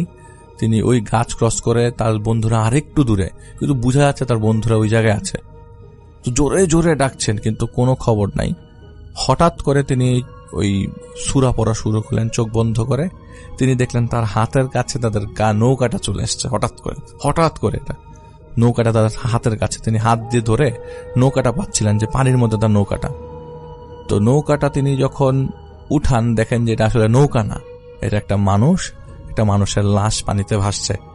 তিনি আরো জোরে চিৎকার করে তিনি কোনো মতে পানি ক্রস করে আল্লাহ আল্লাহ করতে করতে তার বন্ধুদের কাছে যান। তিনি যতই তার বন্ধুদের কাছে যান, তার বন্ধুরা ততই তার থেকে দূরে চলে যাচ্ছে। তিনি জোরে জোরে চিৎকার করে ডাকতে থাকেন, এই তোরা কোথায়। হঠাৎ করে তিনি মনে হচ্ছিল যে তিনি একটা তন্দ্রা থেকে বের হলেন। মনে হচ্ছিল যে তিনি একটা বদ্ধ অবস্থা থেকে বের হলেন। ওই জায়গাতে নাকি ওই মুহূর্তে হঠাৎ করে তার মনে হলো যে তিনি একটা দুনিয়া থেকে বের হলেন। ওই জায়গায় এরকম তার কখনো চিন্তা হয় নাই। বলে এই তোরা কোথায়? তো একটা পাশ থেকে, একটা কর্নার থেকে তার বন্ধুরা মাথা বের করে, এই তুই এখানে কেন? তোকে তো আমরা খুঁজতেছি, আমরা তো তোকে সেই কখন থেকে খুঁজতেছি, নৌকাটা উল্টায় যাওয়ার পর থেকে। তো তিনি বলছিলেন যে তোদেরকে আমরা দেখতে পাচ্ছি, আমি ওই কবরস্থানের ভিতর থেকে, তোদেরকে তো আমি এইখান পর্যন্ত আসতে যাচ্ছিলাম তোদের কাছে, কিন্তু পারছিলাম না। দাদাদের ডাক জোরে জোরে চিৎকার করছে। বলে যে আমরা তো কবরস্থানের মধ্যে ছিলাম, আমরা তো তোকে দেখতে পাচ্ছিলাম তুই জায়গায়, আমরা কোনো মতে আসলাম এখানে। তখন বললো যে আমি সেই মেয়েটার কান্না শুনতে পেয়েছিলাম, আমার কাছে মনে হচ্ছে কবরস্থানের ভেতরে আমি কোনোভাবে বেরোতে পারছি না। আমি যতই কবরস্থানের দেয়ালে যাই, তুই তো জানোস দেয়ালটা কোথায়, যতই দেয়ালের কাছে যাই ততই আমারে নিয়ে আসে গাছের কাছে। এটা কি একটার মধ্যে পড়লাম, চল দাদাদের কাছে যাই। তো ওনারা চিৎকার করতে থাকে। তখন যে ওই মুহূর্তে যে তোমার দাদারা তাদের চিৎকার শুনে তাদের কাছে যায়, গিয়ে দেখে তাদের নৌকা আছে উল্টে, এবং তারা তাদের নৌকা আছে কবরস্থানের দেয়ালের সাথে, এবং তারা ওই গাছ পাড়িয়ে পূর্ব দিকে আরো কর্নারে তাদের 3 জনকে পাওয়া যায়। তো অলরেডি তোমার দাদারা তখন অনেক মাছ টাছ ধরে ফেলছে, ওই কয়েকটা নৌকা মিলে কয়েকটা মাছ ধরে ফেলছে। তো তাদের 3 জনকে নৌকায় উঠানো হয়, এবং তারা নৌকায় ওঠার পর একদারে কমপ্লিটলি পানি একদম নৌকার উপরে বসে পড়ে। দেখে যে তোমার দাদার ভাইয়ের পায়ের মধ্যে বাড়িতে আসার পরে সকালবেলা পর্যন্ত তোমার দাদার ভাইয়ের পা একদম নীল ছিল, এবং এইটা তারা তোমার দাদার আসলে এই জিনিসটা ততটা খেয়াল করে নেই, তার পা পুরা নীল হয়েছিল। এবং আগামী ওই ঘটনার পর থেকে তোমার দাদার ভাই প্রায় 2 থেকে 3 মাস ঠিক মতো হাঁটতে পারেনি, এত ব্যথা ছিল পায়ের মধ্যে। সে পা ফুলে গেছিল, কবিরাজ দেখানো হয়, ডাক্তার দেখানো হয়, তোমার দাদার ভাইয়ের পা ফোলা কমে না। মনে হচ্ছিল যে তোমার দাদার ভাইকে ওইখানে পায়ের মধ্যে কেউ ধরেছিল, যেই জায়গায় ধরেছিল তার নিচে কোনো রক্ত বা ব্লাড সাপ্লাই, এরকম অবস্থা যে পুরো নীল হয়ে গেছিল, ওই জায়গাটা নর্মাল অবস্থা ছিল না, মানে ফুলে যাচ্ছিল পাটা। পরে কিভাবে জানি পাটা আস্তে আস্তে ঠিক হয়, এবং সেটা কবিরাজ দেখানো হয়েছিল কিনা সেটা আমার মনে নাই, কিন্তু তোমার দাদারা ওইটা দেখানোর জন্য গঞ্জে গিয়েছিল, ঢাকায় গিয়েছিল, বহু কিছু করেছে। তো পরবর্তী 2-3 মাস পরে তোমার ওই দাদা আস্তে আস্তে হাঁটা শুরু করে। এর মধ্যে তিনি প্রপারলি হাঁটতেই পারেন নাই, এমন অবস্থা, বাসায় পড়া। তো মজার বিষয়, আশ্চর্য বিষয় হচ্ছে তোমার দাদার ভাই যে কবরস্থানে আটকা পড়েছিল, আর আমি যে বললাম যে সেখানে একটা মেয়ে ফাঁস দিয়ে মারা গেছিল, সেটা কিন্তু আমরা মহিলারা সবাই দেখতে গেছি। তো সবাই তো চিন্তা মেয়েটা ফাঁস দিয়ে আত্মহত্যা করে মারা গেছে, কিন্তু মেয়েটাকে তো আর কবর দেওয়া হয়নি, বা ওই জায়গায় কবরস্থানের ভিতরে কবর দেওয়া হয় নাই। তো মেয়েটাকে কবর দেওয়া হয়েছিল ওই যে গাছটা দেখেছিল পূর্ব দিকের একদম কর্নারের গাছ, ওই গাছ বরাবর একটু উত্তরে কবরস্থানের বাউন্ডারির বাইরে কবর দেওয়া হয়েছিল, তাও একটা ক্ষেতের মাঝখানে। তো ওই ক্ষেতের মাঝখানের কবর দেওয়া হয়েছিল, সেটা পরবর্তী সময়ে সেটা রিভিল হয়, এবং সেটা তোমার দাদার ভাই যখন বলে যে ও এই কাহিনী যে ওই জায়গায় একটা কবর হয়েছিল ওই মেয়েটার, সেটা তো ওই মুহূর্তে আমার মনে ছিল না। তিনি বলছেন যে আমার ওই মুহূর্তে মনে ছিল না, কিন্তু ওই মুহূর্তে ওই জায়গায় যে কবরটা হয়েছিল, সেই কবরটার কারণে ওই জায়গায় তিনি ফেসে গেছিলেন। সেটাকে কবরস্থানের ভেতরে ফেসেছিলেন না ওইটা ওই জায়গায় ফেসেছিলেন, আসলে তিনি এটা কনফিউজড। তো তোমার দাদার ভাইয়ের এই এলাকার এই কবরস্থানের একটা ঘটনা বললাম তোমাকে। এছাড়া এটা বর্ষাকালের ঘটনা না, এটা তোমাদের এই ফার্ম থেকে তোমরা কবরস্থানের, এখন তো অনেক বড় হয়ে গেছে কবরস্থানটা, তাই না? এই কবরস্থানটা তখন এরকম চারিপাশের দেয়াল ছিল না। ওই যে এক পাশের দেয়ালের কথা বললাম জমির বিরোধ নিয়ে, ওই জমির বিরোধটা এখনো পর্যন্ত আছে। ওই জমির পরে কিন্তু ওই পশ্চিম দিকের দেয়ালের পরে কিন্তু আর আমরা কবরস্থানটাকে বাড়াতে পারি নাই, কিন্তু পেছন দিকে কিন্তু আমরা কবরস্থানটা আরো বড় এক্সটেন্ড করেছি। এখন তো অনেক বড় গাছগাছালি দিয়ে ঢাকা, কবরস্থানের একটা এন্ট্রি গেট আছে, দেখতে পাও। তো এই কবরস্থানের মধ্যে কিন্তু আরেকটা ঘটনা আছে, তো আর এটা পরে বলবো না, কি বলো? তো তিনি খুবই জোরাজোরি করেন, না আমি আজকে শুনবো। তোমার বাবারা কিন্তু এই ঘটনাগুলো জানে, তোমার বাবারা কিন্তু শুনেছে এই ঘটনাগুলো। এটা তোমার দাদার ভাইয়ের সাথে ঘটনা ছিল, এই কবরস্থানের পাশ দিয়ে আরেকটা ঘটনা আমি তোমাদেরকে বলি। তো তখন তোমার দাদার ঘটনার পরে এইখানে খুব একটা মানুষের কাছে শোনা যেত না যে কোনো ঘটনা ঘটছে বা কিছু, কিন্তু সবাই খুব অপেক্ষায় থাকতো, যেহেতু ওই তোমার দাদার ভাই এইখানে একটা ঘটনার সম্মুখীন হয়েছে, সে ওই জায়গায় আরো লোকজনকে কিছু পেল কিনা। তো একদিন এই জায়গায় একটা ওই গ্রামের এক লোকের স্বাভাবিক মৃত্যু হয়, তো কবর দিতে আসে সবাই মিলে। তো গ্রামের ওই লোকটার যখন জানাজা হইতেছে, যে কবরস্থানের মসজিদের সামনে কোনো জায়গা ছিল না অত বড়, তো মানুষজন ছিল ওই এলাকার। ওই লোকটা আমাদের ওই এলাকার ওই লোকটা ওই মুরব্বী আমাদের খুব পরিচিত, আমরা চাচা রাখতাম। সেই মুরব্বী যখন মারা যায়, তো এলাকার লোকজন তো সবাই চেনে, আর গ্রামে তখন একটা গ্রামের মানুষ মারা গেলে 10-10টা গ্রামের মানুষ আসতো খবর পেলে। আর এটা সবার মধ্যে একটা সৌহার্দ্যপূর্ণ অবস্থা বিরাজ করতো, সবাই একজন আসলে সবাই মিলে আসতো। বা ওরকম আমরা মিলাদ পড়ালে মাহফিল হইলে, এক গ্রামের মাহফিল হইলে 10 গ্রামের মানুষ আসতো, এক গ্রামের মিলাদ হলে আরো অনেক গ্রামের মানুষজন আসতো মিলাদের অ্যাটেন্ড করার জন্য। এবং খাওয়া দাওয়া হতো এরকম চরের উপরে বা যে ক্ষেতের উপরে খাওয়া দাওয়া হতো। এরকম খাওয়া দাওয়া বাড়ার জন্য সবাই এরকম মাদুর টাদুর বিছায় সবাই এরকম বসাই দিত, সবাই ক্ষেতের উপরে খেত মিলাদ হলে এরকম খাওয়া দাওয়া। তো সেইবার যিনি মারা যান, চাচাটা মারা যান, তখন তার বয়স কত 65-70 কাছাকাছি বয়স হবে। সে মারা গেল এবং তার কবর দেওয়া হবে আমাদের পারিবারিক গোরস্থানে। আসলে তাদের মধ্যে একটা ঝগড়াঝাটি শুরু হয়। তাদের ওই চাচা আবার বিয়ে করেছিল দুই পক্ষের মধ্যে ঝগড়াঝাটি, কোন জায়গায় কবর হবে। এক পক্ষ বলে ওই জায়গায় কবর হবে, আর এক পক্ষ বলে এই আমাদের পারিবারিক গোরস্থানে কবর হবে। এই কবরের ঝগড়া সালিশ মেটানোর জন্য এলাকার গণ্যমান্য ব্যক্তিরা এবং আমাদের এলাকার মানে পুলিশ পর্যন্ত উপস্থিত ছিল, যে মারামারি পর্যায়ে। কারণ তখন লাঠিয়াল বাহিনী ছিল, তোমার দাদাদের একটা লাঠিয়াল বাহিনীও ছিল, যারা চরের মধ্যে কোনো ঝামেলা হলে তারা এগিয়ে যেত। তো তোমার দাদার ভাই, তোমার দাদা, এরা সবাই ওই মানে যখন দরকার হতো তখন গ্রামের সবাই মিলে এরকম একটা করতো। তো একটা পর্যায়ে মনে হচ্ছিল যে ঝগড়াঝাটি দুই পক্ষের মধ্যে ঝগড়াঝাটি এরকম মারামারিতে রূপ নিবে। তো একটা পর্যায়ে সবাই মীমাংসার মধ্যে চলে আসে, কারণ লাশ নিয়ে কতক্ষণ পর্যন্ত তারা এরকম ঝগড়া করবে। তো এই ঝগড়াটা, লোকটা মারা যায় হচ্ছে ভোরবেলার দিকে, কিন্তু ঝগড়াঝাটি কন্টিনিউ করতে করতে জোহরের ওয়াক্তে আমাদের ওই লাশের জানাজা হয়ে যায়। তো ঝগড়া কন্টিনিউ করতে আসর ওয়াক্ত হয়ে যায়, কবর দিয়ে দিতে মাগরিব। তো মাগরিবে আসলে আলটিমেটলি কবর দেওয়া হয় আমাদের গোরস্থানে। তো আমাদের গোরস্থানে তো আসলে ওই মেয়েটা মারা গেছে, তার অনেক আগের কথা। তারপর তোমার দাদারা যে বর্ষাকালে, প্রতি বর্ষাকালের ঘটনা, তোমার দাদারা মাছ ধরবে। তো ওই বর্ষাকালের পরে 5 বছর 5 পর, তখন তোমার বাবারও খুব বেশি একটা বয়স না।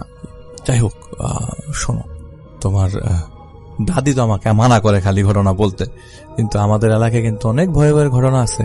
তো এই ঘটনাটা এই ঘটনা যে কবর দেওয়া হলো, কবর দিতে মাগরিব, সবাই কবরস্থান থেকে চলে যাওয়ার পরে কবরের মধ্যে আরো 3-4 জন ছিল। এরা হচ্ছে দুই পক্ষের মধ্যে এক পক্ষের ছেলে, তার কিছু পরিচিত লোকজন মিলে 3-4 জন আসলে কবর দেওয়ার পরও মাগরিবের ওয়াক্তে কবর দেওয়া শেষ করার পরও তারা আসলে কথা বলছিল। যে লোকটা মারা গেছে আমাদের আমরা চাচা বলতাম, সেই লোকটার ব্যাপারেই কথা চলছিল, কিছু জমি জমার ব্যাপারে কথা চলছিল। তারাও যারা কথা বলছিল তারাও তাদের পরিবারের লোকজন। এর মধ্যে থেকে একজন লোক হইতে পারে সে তার স্ত্রীর ভাই হতে পারে, মানে যে চাচা মারা গেছে তার স্ত্রীর ভাই হতে পারে। তার স্ত্রীর ভাইয়ের সাথে কথা বলছিল হচ্ছে তার ছেলেরা অথবা কোন একটা মানুষ, তাদের লোকজন আর কি কথা বলছিল কবর দেওয়ার পর। তো কবর থেকে তারা প্রায় 20 ফিট দূরে এরকম হেঁটে হেঁটে কথা বলছিল। তো তখনও তারা আসলে কবরস্থানটা ক্রস করে নাই। এই কবরস্থানের মধ্যে থেকেই তারা শব্দ শুনতে পায়, একটা মেয়ে কান্না করতেছে। শব্দ শুনতে পায় কোথা থেকে জানো? শব্দ শুনতে পায় ওই গাছের নিচ থেকে একটা মেয়ে কান্না করছে। ওই সময় শুকনা, বর্ষা শুরু হয় নাই তখনও, খরা চলে তখন। আর লাশ যে সারাদিন রেখেছে, লাশ হয়ে গেছে হলুদ, একদম হলুদ হয়ে গেছে। লাশ যখন কবরে নামানোর পরে লাশের মুখ থেকে যখন হালকা কাপড়টা সরানো হয়, হালকা একটু মানে পুরো ডেড বডিটা পুরো হলুদ দেখা যাচ্ছিল, এরকমও শুনেছি। তো ওই কবরটা আসলে এটা কোনো রিলেটেড না। তো কবরের মধ্যে থেকে এরকম, কবরের পাশ থেকে এরকম মহিলাদের কান্নার শব্দ শোনা। তো তারা আসলে তোমার দাদাদের মতো এই বর্ষাকালে যেরকম মেয়ে মহিলার কান্না শুনতে পেয়েছিল, ওইটা আর এই 5 বছরের মধ্যে তারা মনে ছিল না। তারা আসলে শুনেছে কিনা সেটাও আমরা জানি না, কিন্তু ওই মুহূর্তে তারা একটা মেয়েলি কণ্ঠে কান্না শুনতে পায়। কান্নাটা আসা হচ্ছে সেই ওই যে গাছটা, বড় একটা গাছ ছিল ওই জায়গায় লাগানো হয়েছিল, সেটা বেশ বড় ছিল, সেটার গাছটা অনেক মোটার গাছ ছিল। সেইখান থেকে একটা কান্নার আওয়াজ শুনতে পাচ্ছিল। তো বর্ষাকালে তো দেখা যায় যে কবর টবর যা হলে পানির নিচে গেলে এরকম পানির মাটি একদম সমান হয়ে যায়, কার কবর কোনটা সেটা বোঝা যায় না। তারাও আসলে বুঝতে পারছিল না ওই জায়গায় কোনো কবর আছে কিনা বা কিছু। তারা মনে হচ্ছিল যে গাছের আড়াল থেকে কেউ বসে বসে কান্না করছে। তো তারা মনে করে যে এইখানে মহিলারা আসবে কোথার থেকে।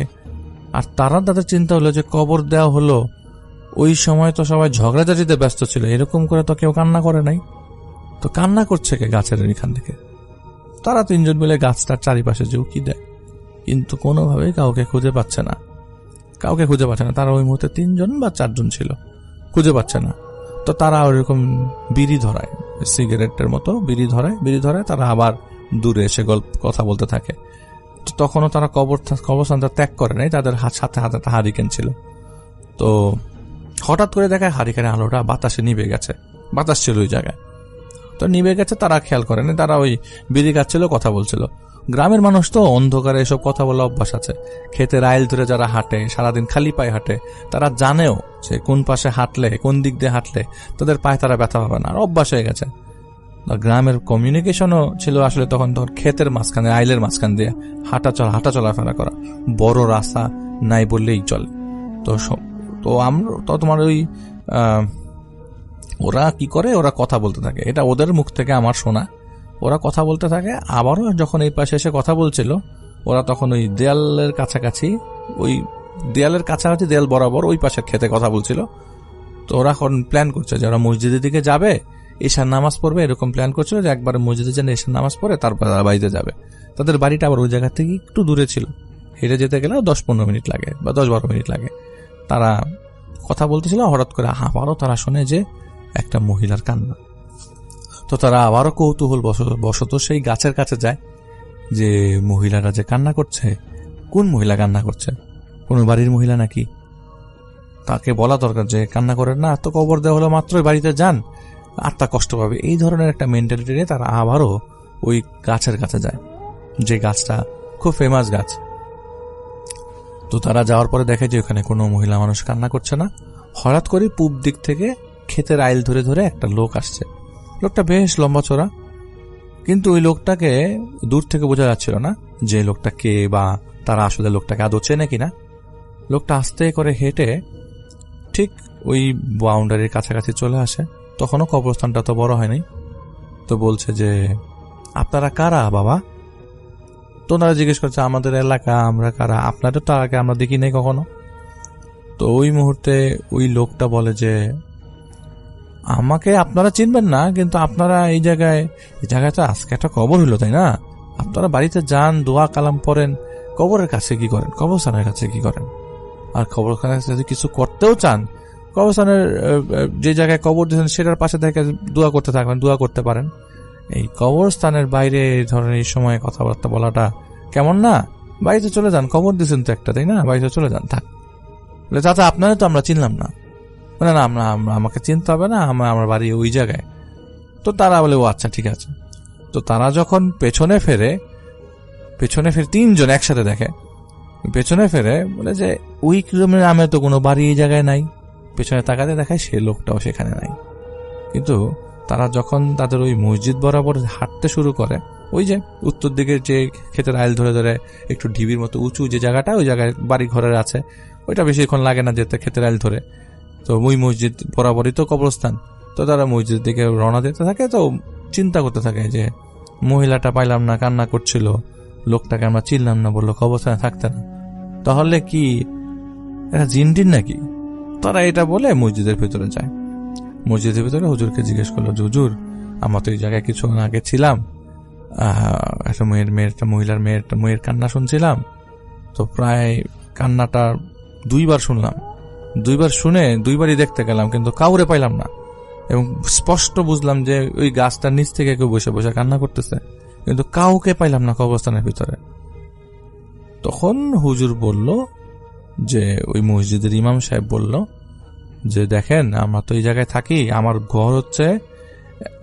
ঘর এমন অবস্থা যে এই ঘর থেকে ওই কবর দেখা যায়, মানে ওই মসজিদের সাথে তো তার ঘর, হুজুরদের থাকার ঘর আছে মসজিদের সাথে, এইখান থেকে ওইখানে প্রায় সময় দেখা যায়। আমি, হুজুর বলে যে আমি কয়েকদিন আগে ফজরের ওয়াক্তের নামাজ পড়তে উঠেছি, তো ফজরের ওয়াক্তের নামাজ পড়তেও আমি তো আগেই উঠি, তাহাজ্জুদের নামাজ পড়ি, মাঝে মধ্যে পড়ি, মাঝে মধ্যে পড়ি না। তো তাহাজ্জুদের নামাজ ওই দিন আমি পড়তে ওঠার পরে আমি দেখলাম একটা মেয়ে, আমরা যেই ঢালু রাস্তা দিয়ে কবরস্থান দিকে চলে যায়, ওই ঢালু রাস্তা দিয়ে বরাবর একটা মেয়ে দাঁড়ায় আছে। এত ভোরবেলা এই সময়ে একটা মহিলা মানুষ, রাত তখন 3টা, 2:30, 3টা বাজে। আমি তো চাপকলে, মসজিদের যে চাপকল আছে সেখানে উজু করে আমি মসজিদের ভিতরে নামাজ পড়তে ঢুকবো, মসজিদের বাইরে বারান্দায় আমি তাহাজ্জুদের নামাজ পড়বো, এটা নর্মালি আমি পড়ি। কিন্তু আমি হঠাৎ করে দেখলাম একটা মেয়ে আমাকে একটা ইশারা করলো কোন দিকে যাওয়ার জন্য, কবরস্থানে একটা ইশারা করলো, কবরস্থানে যাওয়ার জন্য।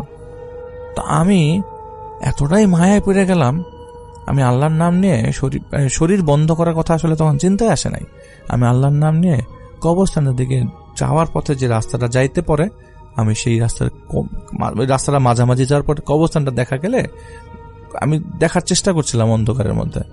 তো আমি হাতের মধ্যে হারিকেন ছিল, আমি দেখলাম যে মেয়েটা যে আমাকে ডাক দিল, আশপাশে তো তখন চাষ করছে, সবাই ফসল করছে, তো ফসলের মাঝখান দিয়ে তো মেয়েটা হেঁটে চলে যাবে না, মেয়েটাকে গেলে ওই ক্ষেতের আইল দিয়ে ধরে কবরস্থানের দিকে যেতে হবে। মেয়েটাকে আমি আর দেখলাম না, কবরস্থানের দিকে যাইতেও দেখলাম না, আমাকে যে ডাকলো বা ইশারা করলো কবরস্থানের দিকে, তা আমি কি করলাম, আমার ওই মুহূর্তে আমি কবরস্থানের কাছে গেলাম। হুজুর বলছে কবরস্থানের কাছে যে আমি একটু হাঁটার চেষ্টা করছিলাম কবরস্থান পর্যন্ত, কিন্তু কবরস্থান পর্যন্ত যাওয়ার মতো শক্তি আমি কেন জানি পাচ্ছিলাম না। মনে হচ্ছিল কিছু একটা আমাকে আটকে রেখেছে কবরস্থান পর্যন্ত যাওয়ার জন্য। অলরেডি আমি কিন্তু অজু করা, আমার শরীর বন্ধ করা আমি বলবো ঠিক না, হুজুর বলছে যে শরীর বন্ধ করা ঠিক বলছি না, কিন্তু আমি মেয়েটাকে যে আমাকে মেয়েটা যে ডেকে গেল, আমি ভালো করে লক্ষ্য করলাম, কবরস্থানের কাছাকাছি পর্যন্ত গেলাম, কিছু একটা শক্তি আমাকে কবরস্থান পর্যন্ত যেতে আটকে রাখলো। তিনি মসজিদে নামাজ পড়লেন। নামাজ পড়ার পরে মসজিদে যখন নামাজ পড়া শেষ হলো, তাহাজ্জুদের নামাজ পড়ার পরে কিছুক্ষণ ওয়েট করার পর তিনি ফজরের আজান দিচ্ছিলেন। ফজরের আজান তো তিনি এইভাবে দেন, তখন তার মসজিদে মাইক ছিল না, তো মসজিদে আজান দিতে হতো মসজিদের বাইরে থেকে। মসজিদের আজান তিনি দেন ফজরের নামাজে, তো গ্রামের সবাই মিলে তার ফজরের নামাজ পড়তে আসে না, একটা গুটি কয়েক মানুষ আসে, তখন তো এত মানুষ ছিল না, তার মোরলেস মানুষ তখন গ্রামেই ছিল, তো ওই জায়গায় এত মানুষ মানে ফজরের ওয়াক্ত হতো না আর কি। ফজরের পর মক্তবের টাইম, তো ফজরের ওয়াক্তের নামাজে আজান দেওয়ার পরে তিনি বললেন যে আমি মসজিদের ভিতরে ঢুকলাম, ঢুকে আমি একটু কোরআন শরীফ পড়ছিলাম, আমার 2 রাকাত সুন্নত নামাজ শেষ করে আমি কোরআন শরীফ পড়ছিলাম। কোরআন শরীফ পড়া অবস্থায় মসজিদের যেই পাশের জানালাটা ওই কবরস্থানের বরাবর পড়ে, সেই জানালাটা খুলে দিলাম আমি। তো হুজুর বলছে, এটা হুজুরের কাছ থেকে শোনা, তো হুজুর বলছে যে আমি সেই মহিলার কান্না শুনতে পাচ্ছিলাম, মনে হচ্ছিল যে একটা মেয়ে কান্না করছে। তা যেহেতু আপনি এখন ওই লোকটাকে বলছে, যেহেতু আপনি এখন বললেন যে আপনার এরকম মহিলার কান্না শুনেছেন, আমিও শুনেছি মহিলার কান্না, এই আপনাকে ঘটনাটা বললাম। এবং আমার কাছে মনে হয় আরো কয়েকজনকে যদি বের করে তারাও শুনতে পারে কান্না। তো এই যেটুকু ধরনের কান্না টান্না হইলে আপনারা আল্লাহর ওয়াস্তে জায়গায় থাকেন না, আর কাছে যায় না, কোন বিপদ কোন সময় আসে আপনারা বলতে পারেন না, তো যায় না। তো এইটা ছিল হচ্ছে আমাদের এই কবরস্থানের ঘটনা। তুমি তো এখান থেকে কবরস্থান, তোমাদের বাড়ির ফার্ম থেকে তো কবরস্থান দেখতে পারো। তো সবাই মিলে ওই সময় ওই দাদি যখন ঘটনা বলছিল, তো সবাই মিলে মোরলেস সবাই মিলে জটলা পেকে গেছে ঘটনা শোনার জন্য। তো দাদির এই ঘটনা ওইখানকার লোকজনরা অনেকেই শুনেছে, এইরকম জটলা পেকে অনেকেই শুনেছে। তো যারা শুনেছে তারা ওই জায়গায় ছিল না, তারা অন্য জায়গায় ব্যস্ত। তো ওই জায়গায় তো ওই দাদিদের মুরব্বী মহিলারা তারপরে আশপাশে কয়েকজন পুরুষজনও চলে আসে এই ঘটনা শোনার জন্য। তখন এই দাদি বলছে যে আরেকটা ঘটনা আছে, এটা আমাদের পাশের বাড়ির কালু মিয়ার ঘটনা। তো কালু মিয়া আমাকে, ওই দাদিটা বলছেন যে কালু মিয়া আমাকে বলেছিল, এটা অনেক দিন পর, এটা আরো পরের ঘটনা। সেটা আমি তো অনেক দিন আগের ঘটনা বললাম, আমি আর একটু পরের ঘটনা বলছি। তো কালু মিয়া নাকি এরকম একদিন রাতের বেলা আমাদের ওই কবরস্থানের ঘটনা, কিন্তু আমাদের ওই জায়গার কিন্তু এটা এলাকা সবাই নামে জানে, এলাকায় সবাই নামে জানে, কারণ এই জায়গার এই কবরস্থানের এই মেয়েটার কান্নার ঘটনা অনেকেই জানে। তো তোমাকে আমি বলি যে আসলে আমিন ভাই কিন্তু এই জায়গার ওইখানকার মূল আকর্ষণ, যিনি ফার্মে গেছেন। এবং ওই দাদিরা যখন আসার পর ঘটনা বলছে, আশপাশের লোকজনরা তাদের ফার্ম হাউসের বাড়িটা সুন্দর করেছে, এখন আরো সুন্দর। তখন যেরকম অবস্থায় ছিল তখন এরকম উঠানে মানুষের জটলা পেকে গেছে, আর সবাই ঘটনা শুনছে। তো সন্ধ্যার দিকে তো সবাই ঘটনা শুনছে, প্লাস আমিন সাহেবের দাদিও ছিল ওই জায়গায় উপস্থিত। আমিন সাহেবের দাদিও কিন্তু এই জায়গায় ওই বাড়িরই বউ, কিন্তু তারা আসলে ঢাকায় চলে যাওয়ার কারণে তারা আসলে অতটা ভালো জানতো না, আর কি এতটা ভালো কিছু জানতো না। এরকম জানতো যে কবরস্থানটা ভালো না, কিন্তু কখনো এরকম ভাবে শোনে নাই। তো ওই মুহূর্তে একটা চান্স হয়ে যায় সবার শোনার। তো ওই দাদি বলছিল যে কালু মিয়ার একটা ঘটনা, কালু মিয়া আমাদের বাড়িতে প্রায় আসতো। কালু মিয়া ওই এলাকার মধ্যে সবাই কালু মিয়াকে এক নামে চিনত, কারণ কালু মিয়া হচ্ছে যে বাড়ি বাড়ি ভিক্ষা করে, ভিক্ষা করে বলে বাড়ি বাড়ি চেয়ে খুঁজে খায় আর কি। অতটা সম্পত্তির মালিক ছিল না, ছেলেমেয়েরা তাদের কাছে বাইর করে দেওয়ার কারণে তার স্ত্রী মারা যায়। তখন এটা অনেক দিন আগের কথা, কালু মিয়া তো সবাই মারা গেছে, তো তার স্ত্রী মারা যায়। তো স্ত্রী মারা যাওয়ার কারণে তিনি একটা বাড়িতে একা থাকতেন, মাঝে মধ্যে এই বাড়ি ওই বাড়ি ওই খাওয়া দাওয়া খুঁজে খেতেন, কেউ খাওয়া দিত, কেউ বাড়িতে গায়ে খাওয়া পাঠিয়ে দিত। তো তার তো বয়স ছিল, সবসময় তো বাড়ি বাড়ি হাঁটতে পারতো না, যখন অসুস্থ থাকতো ঘরের মধ্যে তখন লোকজন খাওয়া দাওয়া পাঠিয়ে দিত। তো কালু মিয়া এরকম একদিন নাকি ওই ক্ষেত ক্রস করে দাদিদের বাড়ির দিকে আসছিলেন। তো সন্ধ্যার পরে রাত হয়ে গেছে, তো আসছিলেন হচ্ছে 1 নম্বর হচ্ছে কিছু টাকার জন্য, 2 নম্বর হচ্ছে কিছু খাওয়ার জন্য। তো এইটা তাদের বাড়িতে যাওয়ার উদ্দেশ্যে। তো কালু মিয়া এই কবরস্থানের পাশ দিয়ে, কবরস্থানের মধ্যে কোনো ভয় নাই, ভয় হচ্ছে কবরস্থানের পাশ দিয়ে কেউ হেঁটে গেলে এই ঝামেলাটা অনেক দিন যাবত পড়তো। এখন তো আশপাশে ঘর বাড়ি হয়ে গেছে, মানুষজন মাটি টাটি ফেলে উঁচু করেছে, এই জায়গায় পানি জমে না। আগে পানি জমতো, এই দেয়ালের পাশে ছেলে পেলে আড্ডা দিত, বিকালবেলা পাশের ক্ষেতে যখন ফসল উঠাই ফেলতো তখন এই পাশের ক্ষেতে সবাই ক্রিকেট খেলতো, ফুটবল খেলতো, হাডুডু খেলতো। তো বলছে যে তো ওই সময় শীতকালের সময় তো এরকম চারিপাশে চাদর জড়িয়ে, মুখের মধ্যে চাদর জড়িয়ে ওই কালু মিয়া যাচ্ছিল তাদের বাড়িতে। তাদের বাড়িটা ওই যদি কবরস্থানটা ক্রস করে যদি এরকম দক্ষিণ দিকে উত্তর দিকে যায়, তো মসজিদের দিকে যায়, মসজিদের দিকে বাড়ির ভেতর দিয়ে তাদের বাড়িতে যাওয়া যায়। তবে বাড়ির ভেতর দিয়ে গেলে একটু দূরে যেতে হয়। যদি আপনি ক্ষেতের মাঝখান থেকে সোজা এসে বাড়িতে ওঠেন তো সেটা পশ্চিম দিকে পূর্ব থেকে পশ্চিম দিকে যাওয়া লাগে। তো কালুমির বাড়ি ছিল পূর্ব দিকে ওই সাইডটায়। তো পশ্চিম দিকে যেয়ে কবরস্থানের দেয়াল ক্রস করে পশ্চিম দিকে যেয়ে যদি ঢাল দিয়ে উঠে তখন আমাদের বাড়ি, এটা দাদি বলছে। তো কালু মিয়া হঠাৎ করে বাড়িতে দৌড়ে আসছে, এত বয়স্ক মানুষ দৌড়ে আসছে আমাদের বাড়ির মধ্যে। তখন তোমার দাদাও বাড়িতে ছিল, তোমার দাদা বাড়িতে বসে উঠানে হুক্কা টানছিল, আর তার ছোট ভাইরাও আসছিল। কিন্তু একটা সালিশ বসছে, সালিশ বসছে বলতে হচ্ছে যে একজনের বিচার করছিল ওই সময়। আমাদের বাড়িতে বিচারটা হচ্ছিল অল্প কয়েকজন মানুষ মিলে। তো ওই সময় কালু মিয়া দৌড়ে আসছে, ভাই ও ভাই আমারে বাঁচান, ভাই আমারে বাঁচান। তো সবাই কালু মিয়ার চিৎকার, ও ভাই আমারে বাঁচান বাঁচান বলছে, তা বাড়িতে ঢোকার আগে দিয়ে। তো সবাই দৌড়ে যায় কালু মিয়াকে ধরলে, কি রে কালু মিয়া, কি রে কালু তোর কি হয়েছে? বললো যে ভাই একটা ঝামেলা হয়েছে, ভাই আমার বাঁচান। তো দেখলো যে কালু মিয়া যে এসছে, কালু মিয়ার হাত পা ছিলে গেছে। তো কালু মিয়া বলে হাত পা ছিল কেন? বলে যে ওই কাটার মধ্যে পড়েছিল। কাহিনী কি? বলে কাহিনী হচ্ছে যে আমি আমার বাড়ির থেকে আস্তে আস্তে হেঁটে হেঁটে ওই রমিজালিদের বাড়িতে গেছিলাম, ওখান থেকে হেঁটে আপনাদের বাড়ির দিকে আসছিলাম। তো আসার সময় আমি আর মসজিদের ভিতর দিয়ে ঢুকি নাই। তো মসজিদের ভিতরে না ঢুকে আমি কবরস্থানের পাশ দিয়ে হেঁটে হেঁটে আপনাদের বাড়ির দিকে আসছিলাম। তো আসার পথে আমি যখন ওই কবরস্থানের কাছাকাছি আসি, একটা মহিলা আমারে ডাক দিল। এইভাবে বলছে যে একটা মহিলা আমারে ডাক দিল, আমাকে ইশারা করলো কবরটা। তো আমি তো আসলে এত কিছু চিন্তা করি নাই। কবরটা যখন ডাক দিল, কবরটা আমাকে কবরটার দিকে ইশারা করলো। তো আমি যখন কবরটার দিকে ইশারা করলো, এটা গাছের পাশে একটা কবর, ক্ষেতের বাইরে একটা কবর দেওয়া, এরকম ভাবে একটা ইশারা করলো। কিন্তু ওই জায়গায় আসলে কোনো কবর আছে কিনা বোঝা যাচ্ছিল না। মেইন কথা হলো প্রতি বছর বর্ষা হয় জায়গায়, ওই কবরটা তো আসলে যদি বলি তাহলে তো ওই কবরটা তো আসলে ফ্ল্যাট হয়ে গেছে বা সমান হয়ে গেছে, এটা তো বোঝা যায় না এটা কার কবর। তো আসলে ঘটনা হচ্ছে যে উনি বলছিল যে আমি যখন আমাকে একটা মহিলা ডাক দিল, এই কবরের মাঝখানে তো আমি কখনো কোনো মহিলা মানুষ দেখি না, আর এত রাইতে এই যে মহিলা মানুষ আসবো কোত্থেকে। তো আমার না একটা কবরের দিকে ইশারা করলো আঙ্গুল দিয়ে। আমি কবরের দিকে ইশারা করলে আমি দেখলাম, একটু কাছাকাছি যাওয়ার পর দেখলাম একটা বড় গর্ত, বিশাল বড় গর্ত, কবরের মতো গর্ত, কি সুন্দর বক্সের মতো, কি সুন্দর সুন্দর করে একদম মানে মনে হয় যে কবর করা, কি সুন্দর সমান করছে। আমাদের বাড়িতে যিনি কবর করতেন তার নাম হইতেছে সিরাজউদ্দিন।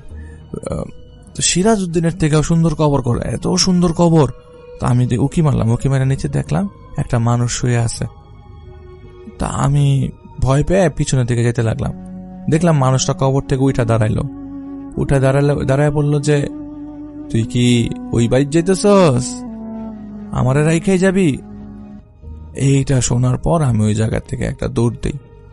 দৌড় দেওয়ার পরে আমি যখন কবরস্থানে, ওইটা তো গাছ বরাবর, গাছের পাশে ছিল কবরটা, আমি যখন একদম মানে কবরস্থান, আমি চিন্তা করছিলাম আমি মসজিদের ভিতরে দৌড় দিব, কিন্তু দৌড়ের অবস্থা আর আমার ভাগার অবস্থা, আমি তো আসলে ওই কবরস্থানের দেয়ালটা ক্রস করে একটু সামনে আগাইতেই দেখলাম যে আমার থেকে 20-25 ফিট দূরে একটা মহিলা মানুষ, এই মহিলাটা দাঁড়ায় আছে।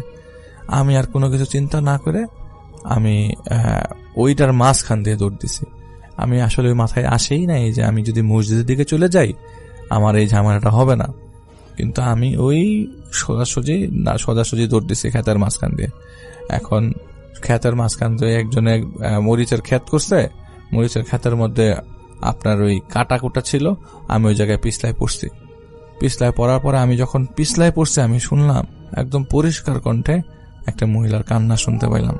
কান্নাটা আসছিল ওই কবরস্থানের দিকে, এমন ভাবে কান্না করতেছে মনে হয় যে ওই কবরের ভিতরে কেউ তারা আটকায় রাখছে। এত এত মায়াবী কান্না, আপনার মনটা চাইবো যে আপনি দৌড়ায় যাবেন মেয়েটারে উদ্ধার করানোর জায়গার থেকে। আমি তো বুঝছি যে এটা আমি হলো জিনের খপ্পরে পড়ছি। আমার কাছে মনে হচ্ছে এটা তো মানুষ না, এটা জিন। এখন যদি আমার জিনে ধরে তাহলে তো আমি শেষ, আমার বাঁচাইবো কে? আমি দৌড়ায় আপনাদের বাড়ি থেকে আসলাম, এই অবস্থা। তো সবাই মিলে ওই সময় উপস্থিত যারা ছিল 4-5 জন ছিল আর কি আমাদের বাড়িতে, তোমার দাদার সাথে কথা বলছিল, তো তারাও আসলে সবাই নিয়ে ওই কবরের কাছে গেল। তো এরপরে তোমার দাদা আসলে খুব শিগগির একটা মিটিং ডাকলো। মিটিংটা এরকম যে ওই কবরটা যে দেওয়া হয়েছে সেই কবরটার ভেতর থেকে লাশ বের করে কবরের স্থানের ভিতরে দেওয়া যায় কিনা। কারণ আশেপাশে ঘুরে টুরে যখন এই সব ইনফরমেশন কালেক্ট করার পরে বোঝা গেল যে আসলে এই কবরস্থানের ভিতরে যে কবরটা দেওয়া হয়েছিল সেই মেয়েটার কবর আসলে সেইটা নিয়েই রিলেটেড। অনেকেই কান্নার শব্দ পাচ্ছে, সবাই পায় না। যেমন তোমার দাদা কখন হয়, মানে তোমার দাদা এখানে রাত্রে 12টা-1টার দিকেও বাড়িতে আসছে, কখনো কান্নার শব্দ পায় না। অনেক দূরে গঞ্জে গেছে, সেই মাঝখান দিয়ে হেঁটে আসছে, কখনো কান্নার আওয়াজ পায় না। কিন্তু বাড়ির অনেকেই কান্নার আওয়াজ পাইছে এই কবরস্থানের মধ্যে। তো তোমার দাদা এখন ওই তোমাদের আমাদের চেয়ারম্যান সাহেব এদের সাথে সবাই সাথে বসে তারা ডিসিশনের সিদ্ধান্ত নেয় যে এটা তো আসলে আমরা এমন ভাবে কবরটা দিছি, কবরস্থানের বাইরে পড়ছে কবরটা। তো কবরস্থান তো যখন বানানো হয়, কবরস্থান তো বাঁধা ছিল, কবরস্থান তো বেঁধে তারপরে কবরস্থানের ভেতরে বাঁধার পরে কবর দেওয়া শুরু হয়েছে। তো যখন কবরস্থান এরকম আমরা করি, আমরা তো দোয়া করি, মিলাদ হয়, তারপরে না এরকম কবরস্থান হয়। তো আমরা যখন কবরটা সিলেক্ট করি, ওই জায়গাটা কবরটা এটা কবরস্থানের বাইরে ছিল। তো ওইটা ওই মুহূর্তে তারা আমাদের মাথায় ছিল না। তো চেয়ারম্যান, হুজুর এবং সবাইকে ডাকার পরে পাশের গ্রামের মসজিদের হুজুররাও আসছে এবং কয়েকজন বুজুর্গরা আসার পরে তারা সবাই মিলে সম্মিলিত ডিসিশন নেয়। শুক্রবারের জুম্মার নামাজের পরে এরকম একটা ডিসিশন হয় যে আমরা সবাই মিলে ওই কবরের ভেতর থেকে আমরা লাশ তুলে আমরা সেটা আবারও সঠিক উপায়ে জানাজা দিয়ে সেটা আমাদের কবরস্থানের ভেতরে কবরটা দিব। এটা কয়েকজন হুজুর মিলে বলে যে আসলে ওই কবরটার ভিতরে যে লাশটা আছে তার জানাজাটা হয় নাই। এটা ওই মুহূর্তে লোকজনরা পুরানকালের মানুষ, তো তারা বলে যে জানাজা হয় নাই দেখা হয়তো তার আত্মা বাড়িতে পারে না, ওই জায়গা থেকে যাইতে পারে নাই। এখন সব তো উপর আল্লাহর হাতে, উনি বলছেন যে, ওই দাদি বলছেন সব তো উপর আল্লাহর হাতে। তো উনি বলছিলেন যে কবর থেকে যদি আমরা লাশটা উঠাই আমাদের পারিবারিকভাবে সবার উপস্থিতিতে লাশটা উঠানোর পর আমরা জানাজা দিয়ে আবার লাশটা আমাদের কবরস্থানের ভিতরে দাফন করে দিই, তাহলে তো আসলে কোনো সমস্যার কথা না। তো সমস্যার কথা না, এটা হুজুরদের দাবি যে ওই লাশটা তো মানে সবাই মনে করেছিল ফাঁসি দিয়ে মারা গেছে, ওর তো জানাজা হবে না। আমরা তো সমাজ এটা মাইনে নেই কবরস্থানের বাইরে কবর দিছি। তো আমরা পরবর্তী সময়ে প্রায় মাসখানেক সময় নেওয়া হয় এবং গ্রামবাসী সবাইকে বলে দেওয়া হয় যে পাশ দিয়ে যেন কেউ হাইটে টাইটে না যায়। এবং এই জায়গায় কিন্তু ওই কবরস্থানের পাশে কিন্তু সবাই ফসলি জমি করছে, ফসলি জমিতে যারা ফসলের কাজ করছে তারা কিন্তু কখনো এরকম কান্নার শব্দ পায় নাই। স্পেসিফিক কিছু মানুষজনই আসলে কান্নার শব্দ পেয়েছিল। পরে সবার উপস্থিতিতে, ওইখানকার এক মুরুব সবার উপস্থিতিতে এরকম ডিসিশন হয় যে একটা শুক্রবারের পরে জুম্মার নামাজের পর আমরা কবরটা খুঁড়বো। এলাকার ইয়াং ছেলে পেলে যারা কবর খোঁড়ে, প্লাস ওই যে সিরাজউদ্দিন যিনি কবর খুঁড়তেন, তিনি খুব কবর খুঁড়তে পারতেন, ভালো কবর বানাতে পারতেন। তো তিনিও কবর খুঁড়লেন। কবর খুঁড়ে কাফনের কাপড় পাওয়া গেল। লাশের ওখানে সবাই আসলে যারা লাশ তুলেছে তারা লাশের মধ্যে শুধুমাত্র মাথাটাই পেয়েছে, আর কিচ্ছু পায় নাই। কোনো হাড়গোড় টাড়গোড় কিচ্ছু ছিল না, শুধু মাথাটা ছিল এবং কাফনের কাপড়টা ছিল। বাসের চাটা যেটা সব ভেঙে গেছে, ভিতরে পানি টানি মানে একদম ফ্ল্যাট হয়ে গেছে। তো কবর যে জায়গায় ছিল সেটা সরে পাশে, মাথাটা পাওয়া গেছে পাশে। তো আর কিছু, শুধু মাথা কিছু হাড়গোড় সাথে ছিল, সব ছিল না। হাড়গোড়টা এভাবে সবাই মিশে যাওয়ার কথা না, খুব বেশি দিনের কবর না। তো যাই হোক, ওইটা যখন উঠানোর পরে ওই লাশ নতুন একটা কাফনের কাপড়ের ভিতরে সেই সব জিনিসগুলো ঢুকিয়ে আবারও জানাজা দিয়ে তার কবরস্থানের ভেতরে একটা ছোট্ট গর্ত করে, এটা নর্মাল 3.5 হাত, যেটা আমাদের 3.5 হাত গর্ত, যে 3.5 হাত দৈর্ঘ্য লম্বা যে আমাদের কবরস্থানের যে আমাদের নর্মাল কবরস্থানের যে সাইজ, সেটার থেকে আরো ছোট কবরের মধ্যে বাকি জিনিসগুলো ঢুকিয়ে জানাজা পরে দেওয়া হয়। এরপর থেকে লোকজনের মুখে কান্নার শব্দ কেউ শোনেনি এবং পরবর্তী সময়ে এই কবরস্থানটাও আস্তে আস্তে বড় করা হয় একটা সময়। তো এইটা আমাদের গ্রামের মধ্যে সবাই অনেক আলোচিত ঘটনার মধ্যে একটা। তোমার বাবা তো জানে, তোমার বাবা তোমাদেরকে কখনো বলে নাই? তো আমিন সাহেব বলেছেন যে আসলে বাবা কখনো এগুলো জিনিস শেয়ার করেন নাই আর কি। তো আমিন সাহেব ঘটনাটা আমাদেরকে লিখে পাঠিয়েছেন। এটা আমিন সাহেবকে অনেক অনেক থ্যাঙ্কস যে তিনি আমাদেরকে লিখে ঘটনাটি পাঠিয়েছেন। লিখে পাঠানোর মধ্যে থেকে আমিন সাহেব বলেছে যে আমি গুছানোর চেষ্টা করেছি পয়েন্ট টু পয়েন্ট, কারণ আমার বাবাকে আমি ওই মুহূর্তে যত কিছু শুনেছি আমাকে আবার রিসেন্টলি বাবার কাছ থেকে আবারও শুনতে হলো। জিনিসগুলো মিলে আমি কানেক্ট করে আমি লিখে পাঠালাম।